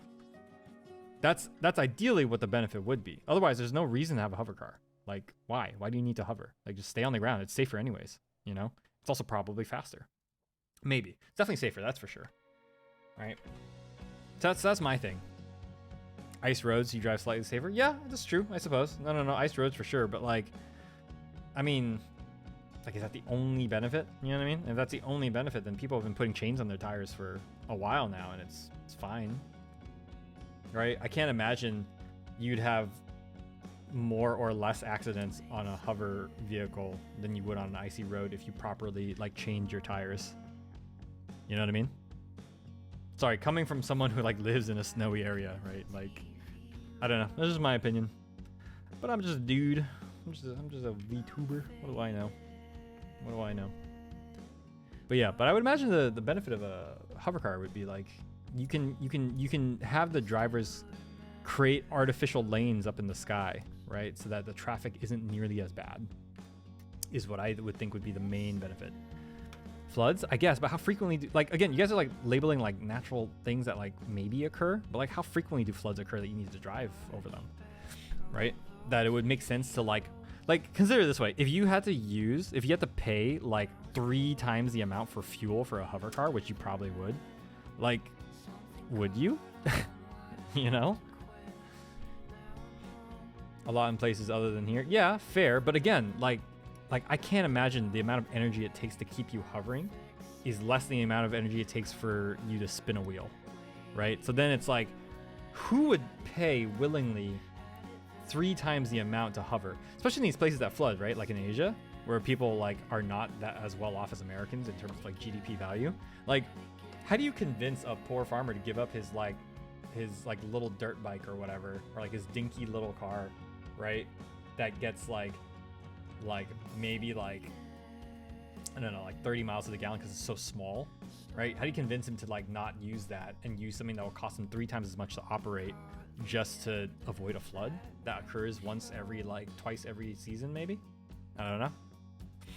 I live in the tropics, so I don't know about that. I tip my hat to all I live there. I could see it as like a life-saving hospital thing. Yeah, for sure. I mean, but you know what those are called, right, Seisu? Those are called like life lighting someone to a hospital. Oh my goodness. Hello Raiders. Hi. Hello. Gunpla SA. Hello. Gunpla South America, I assume. I don't know. Please correct me if I'm wrong. Hello. Welcome everyone. Welcome. I mean, that's an easy technology as opposed to Bob from Massachusetts. That's fair. Listen, I take offense to that Massachusetts line, but I'm also not denying that it's correct. Not correct. All right. No Sleep Shogun, hello. Hi, hello Raiders. Hi. Hello. Welcome. My name is Calvin Atwood. As you can see, I'm a VTuber, and I mostly stream horror games, but on occasion, I'll find myself in possession of a Gunpla kit that like I really like, or is limited edition, and yeah, I'd like to make a habit of assembling them on stream. So today we have Ariel high grade, which I finally got my hands on. It's been a while since it came out, and I had been trying desperately to get my hands on this. I gone to a few conventions where like they had Gundam Expo like booths, and they definitely were selling these, but like the line to wait for them was always crazy long, and by the time I got there, they were always sold out. So I finally got my hands locally in this local shop in Massachusetts. Close to Boston, actually. I actually kind of had to travel quite a bit far, but I finally got my hands on one, and so I'm very, very happy. Very, very happy. Yeah, very happy. How's it from South Africa? Wow, that's cool. Yeah. It's going great. Yeah. Thank you so much for rating. I really appreciate it. I hope you guys enjoy. We're just about finished up with the pre-assembly. That's what I'm doing here. That's what we're planning on doing today. So I'm just doing the accessories at this point. Ariel has been assembled, so we're just kind of taking care of her weapons and her kit here. The idea here being that eventually I was going to I'm gonna paint her eventually, and we're gonna paint her with lacquer. We're gonna paint her the same colors, maybe get this blue to pop a little bit more, get the red to be a little more vibrant. But we were planning on painting her eventually. So today is just sort of the pre-assemble, just getting kind of acquainted with the model. It's high grade, obviously, so there's not a whole lot to learn. But I love this. I love the way they designed her high grade model. She's fantastic. I think she's a wonderfully designed model. Her flexibility is awesome. And it's great. Love this. Absolutely love this. Hi, Sun. Hello. Long time no see. Hello. I just finished my mega build stream of high grade Elfrith and Big Ear Bow. Nice. I wish I had those too. Actually, that's not true. I could have bought the Big Ear Bow anytime I wanted, but I don't care too much for it. But I really wanted an Elfrith for sure. Yeah, the high grade Wish Marker kits are cool. So cool. They're so well designed, right? They're so well designed. And I was gushing at how like this kit, right? These future kits don't have the PC parts anymore. The really rubbery plastic ones that go into the joints, and how like they have this sort of like fusion hybrid plastic that they use now for this, right? Like, it's so flexible. And I was asking around in chat, like, do you guys know what this plastic is? Do you know what this is called? Because this is definitely something that's like in newer kits, right? Look at this. Look at this. But it's not quite like the PC kits. There's like this hybrid between them, and they're fantastic. I love these things. Absolutely love them. Oh, I also really want an Alfred for sure. I was at a Gundam Expo like weeks ago. A couple friends and I took a trip to New York, and we went to the anime convention there. Anime convention there. And the Gundam Expo was there, and they were selling this awesome limited edition clear plastic Alfred, and it was so cool. I really wish I got my hands on that, but again, by the time I got through the line, which took like an hour of waiting in line, it was sold out. I was so angry. I was so upset. So upset. Really great engineering from Simple Build. Took their learnings from EG and 30mm kits. Yeah, for sure. No, that's what a lot of people have been saying. Like the 30mm kits. Sorry, 30. I keep saying millimeter because that's what I think when I see it, but it's like the 30-minute. What's the other M? I forgot what the other M is. It's 30-minute. I thought they were just 30-minute builds. I don't really remember what the other M is for. But yeah, but those the joints for those are awesome. I love those things. I should buy a few of those. I don't actually own any. I've never actually made any, but yeah, I do actually kind of, I should like try to build one. They're awesome. They're very modular too, right? It's cool stuff. Minute mission. Thank you. 30-minute mission. Thank you. Yeah, very cool. I love that they experimented with joints in like a low like risk environment. You know what I mean? And then they took that and they brought it here. It's awesome. Absolutely love it. But yeah, we're having a great time. We're having a blast. Having an absolute blast. Definitely taking my time. Definitely did not get too rushy with this, just because, you know, I really wanted Ariel, and now that I finally have her, it's just like, okay, don't screw it up. Alrighty. Awesome.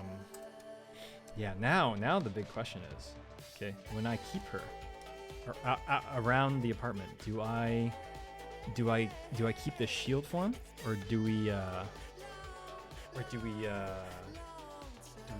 turn them into bits and put them on her? Because I really like that look. I'm not gonna lie, like where she has like kind of the wings on her hips. You know, I really like that look. I think it's super cool, super cool. Very like iconic for her. You know. Okay. All right. Let's do this. Let's put something together. I think I'm gonna do the gun first. Get this out of the way. All right, 2 major pieces. All right, pretty basic. Not terrible. We're gonna skip the sticker because we're gonna paint the sucker. Right, we're definitely painting this. I definitely want to paint this like a metallic, like gunmetal. Right, because we're gonna do lacquer. We might as well do big with like the shiny, polishy stuff. So we're gonna definitely do this with like a metallic. I think like gunmetal color, maybe metallic silver. No, not silver. We'll do metallic gunmetal. Yeah. So we're gonna make this shiny. Okay, so that goes there. Let's take some of these nubs off. All right, and again, obviously, I'm gonna be priming this with surfacers, so I don't really care about like leaving this sanded on like 400 grit, which is what I have. Right, I don't really care, just because the surfacer is gonna fill up most of this anyways. Gundam South Africa. How'd you like the Alfred?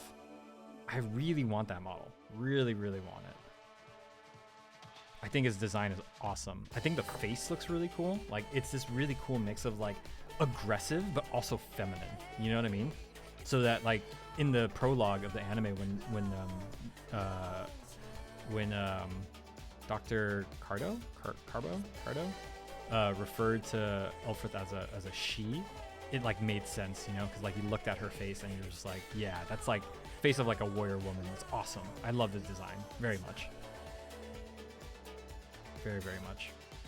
But yeah, but there was like a transparent one. Gosh, I really wanted that, but yeah, it's rough. And even on premiumbandai.com, like the moment those pre-orders came out, like it was gone in like a second. It was crazy. People were like waiting to order their limited edition Alfred. Ridiculous. Absolutely ridiculous. So what can you do? It's gonna be a hard one to find. If I find it though, I will definitely stream it. Absolutely stream it for sure. Okay. I forget that like these little bits come out of her gun too. completely forgot. Such a cool design. Look at this rifle. It's not even a rifle, it's just a gun. And it's just such a great design. Love it. Alright. So here's this. And then this little guy goes in there. Nice. I love this blue. It's so uncommon to see this transparent blue. It's a good color. I hope they use more of it. Definitely. I'm kind of sick of seeing like the same pink or green beams, you know what I mean? Especially the pink ones. Every beam in Gundam is like pink. It's super annoying. Have some variety, guys. Come on.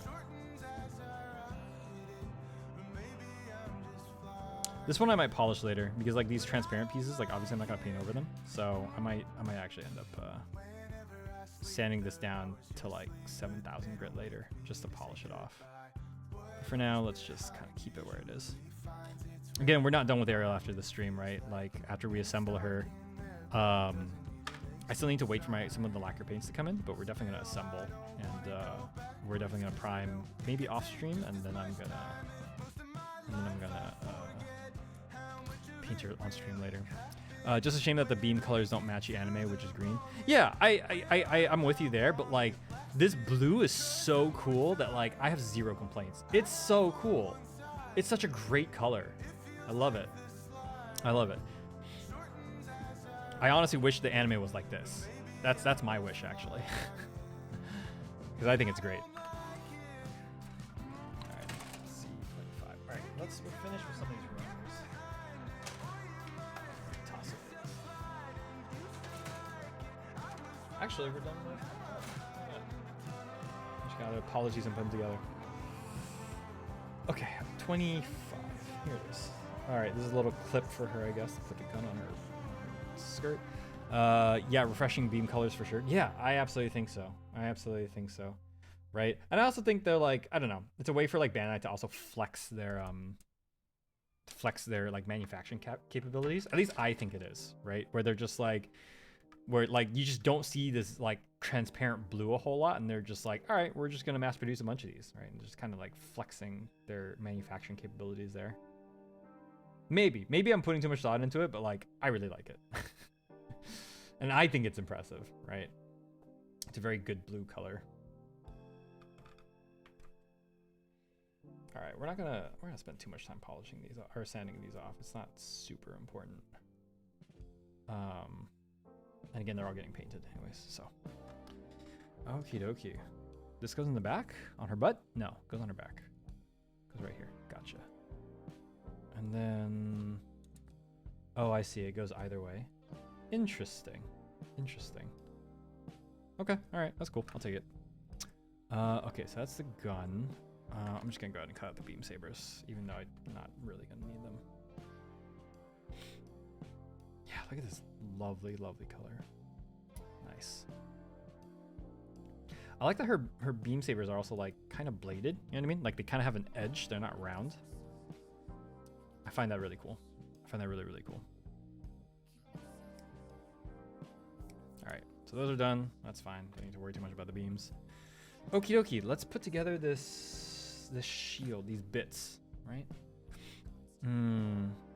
Yeah, question really is gonna be like, do I keep them as bits or like, do I assemble the shield? Okay, we gotta sand a bit of these. Wow, they're so flexible. Look at this. You see this? They're so flexible. And that's not me forcing the flex either. That's so fascinating how they mold these now. You know what this reminds me of, actually? I don't know if you've built any of these Gunpla South Africa, but like they it reminds me of the Zoids models, the Kotobukiya models, because their plastic has always been different from Bandai's. Always been different, right?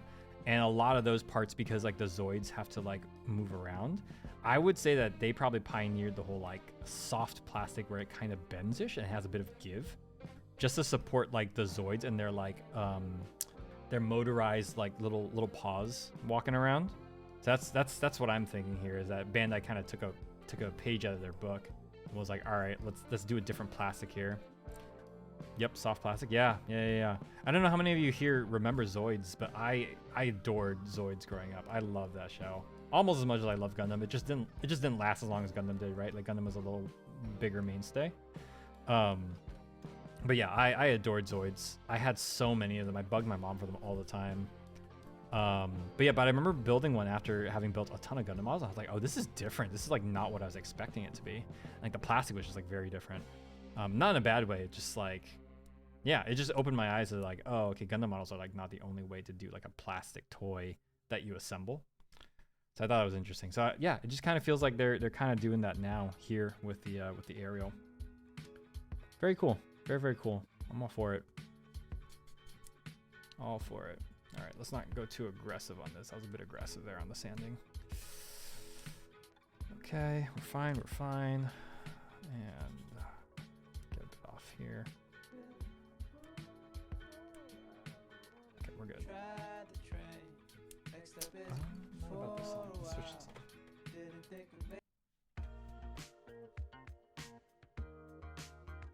Okay.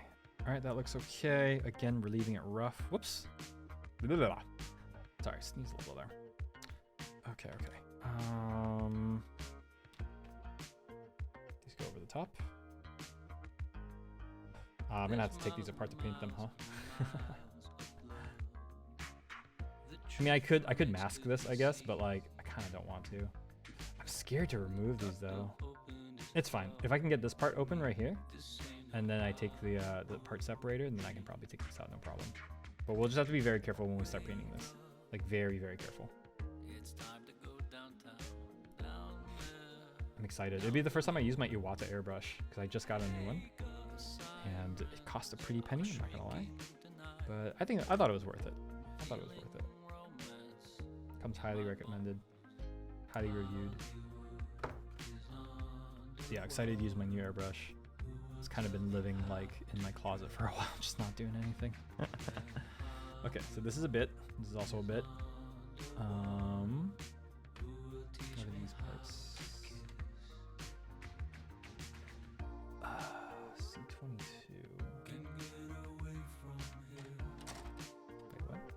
Oh, it's these ones. It's ones from the gun. Fascinating. Oh, interesting. They attach to the gun, but also to the... Dude, the design of this Gundam is awesome. They put so much thought into this. I love it. Absolutely love it. All right, this is gonna be kind of annoying. Do I want to sand these? I don't think I can really. They're tiny. Oh my gosh, my fingers. Okay, okay, we're doing okay. There we go. Nice. I can kind of sand it maybe. Sorry, there's just like a little stress mark there from me cutting. There we go. I'm Jelly still eyeballing the aerial. Hi Spade, hello, hello. Welcome, welcome. Unless you were already lurking, then you know, still. But yeah, listen, I was just telling a story about how like I have been wanting this model since it came out. Like I've been waiting a very long time to find this, and I finally got my hands on it after attending like several conventions, several several Gundam expos, trying to find this kit. And I finally got my hands on it, and I could not be happier. Like I am ecstatic about her. And we're gonna do her right? So you know, I'm pre-assembling her now, but we are gonna paint her. We're definitely gonna paint her. We're gonna keep her original colors, maybe make the blue and the red pop a little bit. I hate yellow on Gundams. Like I just have an adverse reaction to seeing yellow on a Gundam. So I'm gonna change the yellow to gold. All the yellow parts are gonna be gold, and we're gonna see how she turns out. Yeah, and we're gonna do her right. We're gonna paint her with lacquer. I usually paint in acrylic because I like the texture. I like the gradients. But we're gonna do her in lacquer, and we're gonna make her nice and like shiny. You know, nice and shiny. So please look forward to it. I know I definitely am. It's gonna be a fun time. It's gonna be a fun time. Where does this go? Does it go like just in? Nope, nope, that's not what I wanted. Where does this? Oh, it fits this way. Oh, that's so cool. It's a little loose, but really cool. Look at this. Look at this. That's how the bits go into the shield form. Oh man, what a design, dude! What a design. All right, so here's the rest of it. So let's All right, this shield deserves to be nice and sanded off a little bit before I paint it. Actually, do I really want to paint this part? I get weirded out by the texture of these parts, like the ones that are slightly flexible. I don't know if I should be painting them or not. It feels like the paint is just gonna flake off of them, you know? Ooh, a fellow painter, I'm excited for the upcoming 1/100 full mechanics Ariel. I'm gonna paint her up all shiny and metallic candy coated. Yeah, you and me both, bud. You and me both. Also looking forward to it. I might not candy coat a 1/100 scale. Again, I like acrylic a lot, and I like doing gradient textures on it a lot.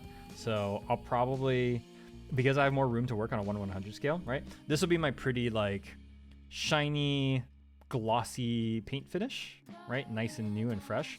When I get the 1/100, I'm gonna tear her up. I'm gonna tear her up like that one episode when she was dueling what's his face and his harem squad.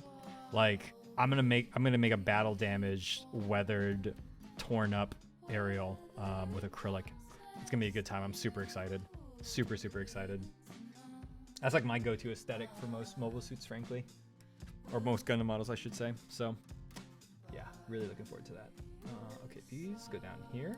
Nice. Oh, look at that. That's so cool. All right, these go down here. 27 is this one. Okay. Nice. Okay. Well, that's looking pretty good. I don't think I need to sand it that much. I mean, then again, we're gonna paint all these parts, so like it's gonna get kind of tight anyways. So maybe it's a good thing that we're sanding that a little bit here.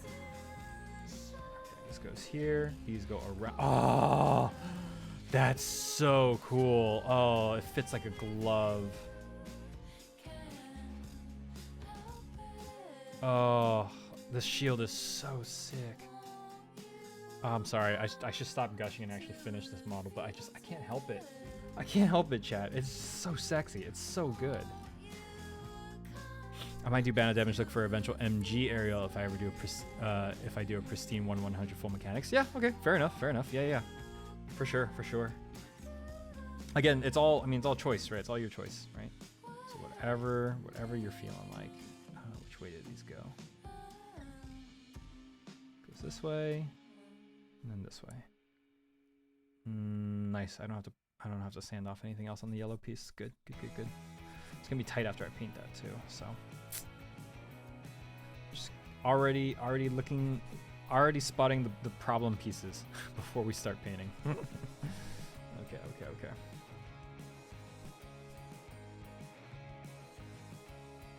Okay, all right, so that's good. We're almost done, folks. And we're basically done, actually. Let's see. Oh, goodness.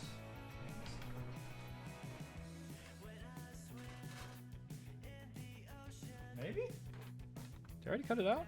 I've already cut it out. I did cut it out already. Okay, so we're doing this.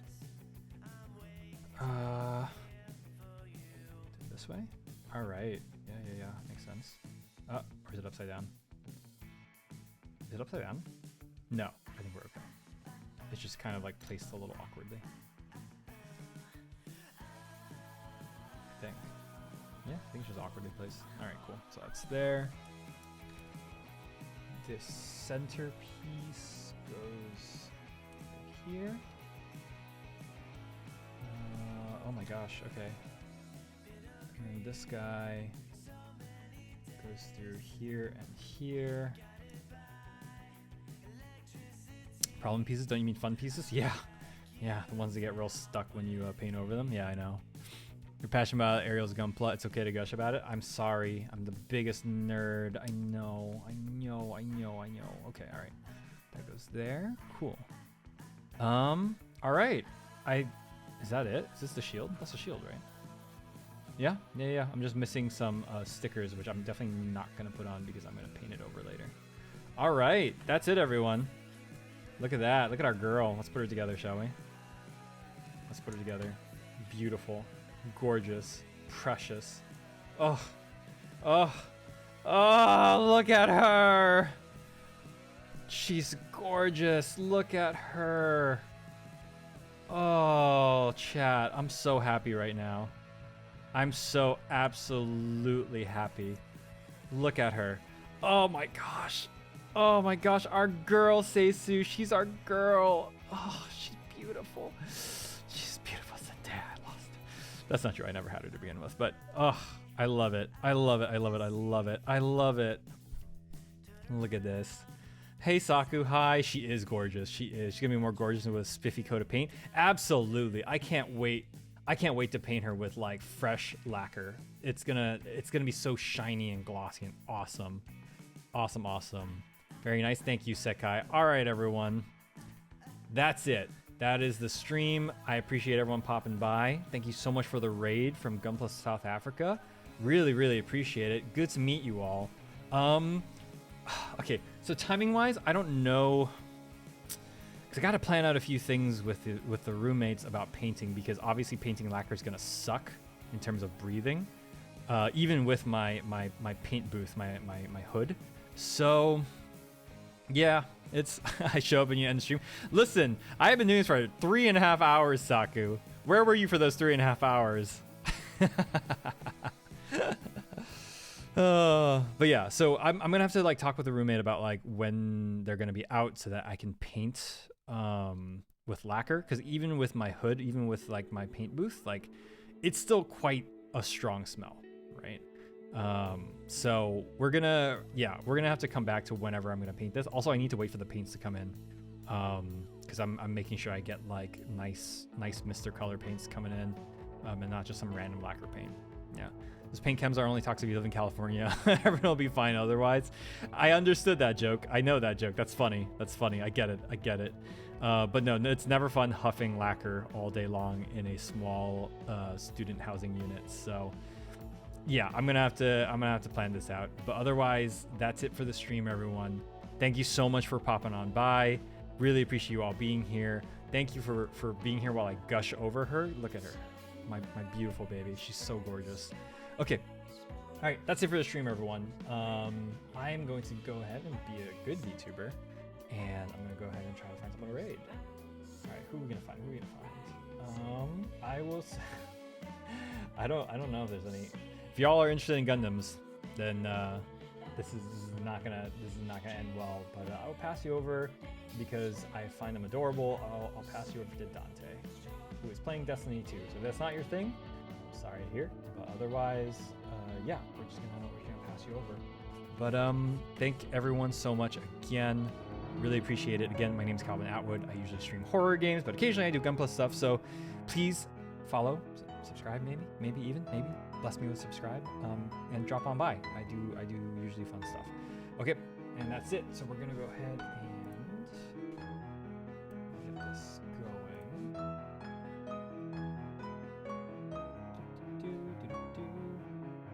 Okay, everyone, we're gonna send you over there. So thank you everyone so much. Please say hi to Dante for me. Goodbye, everyone. Bye. Bye-bye. Bye-bye.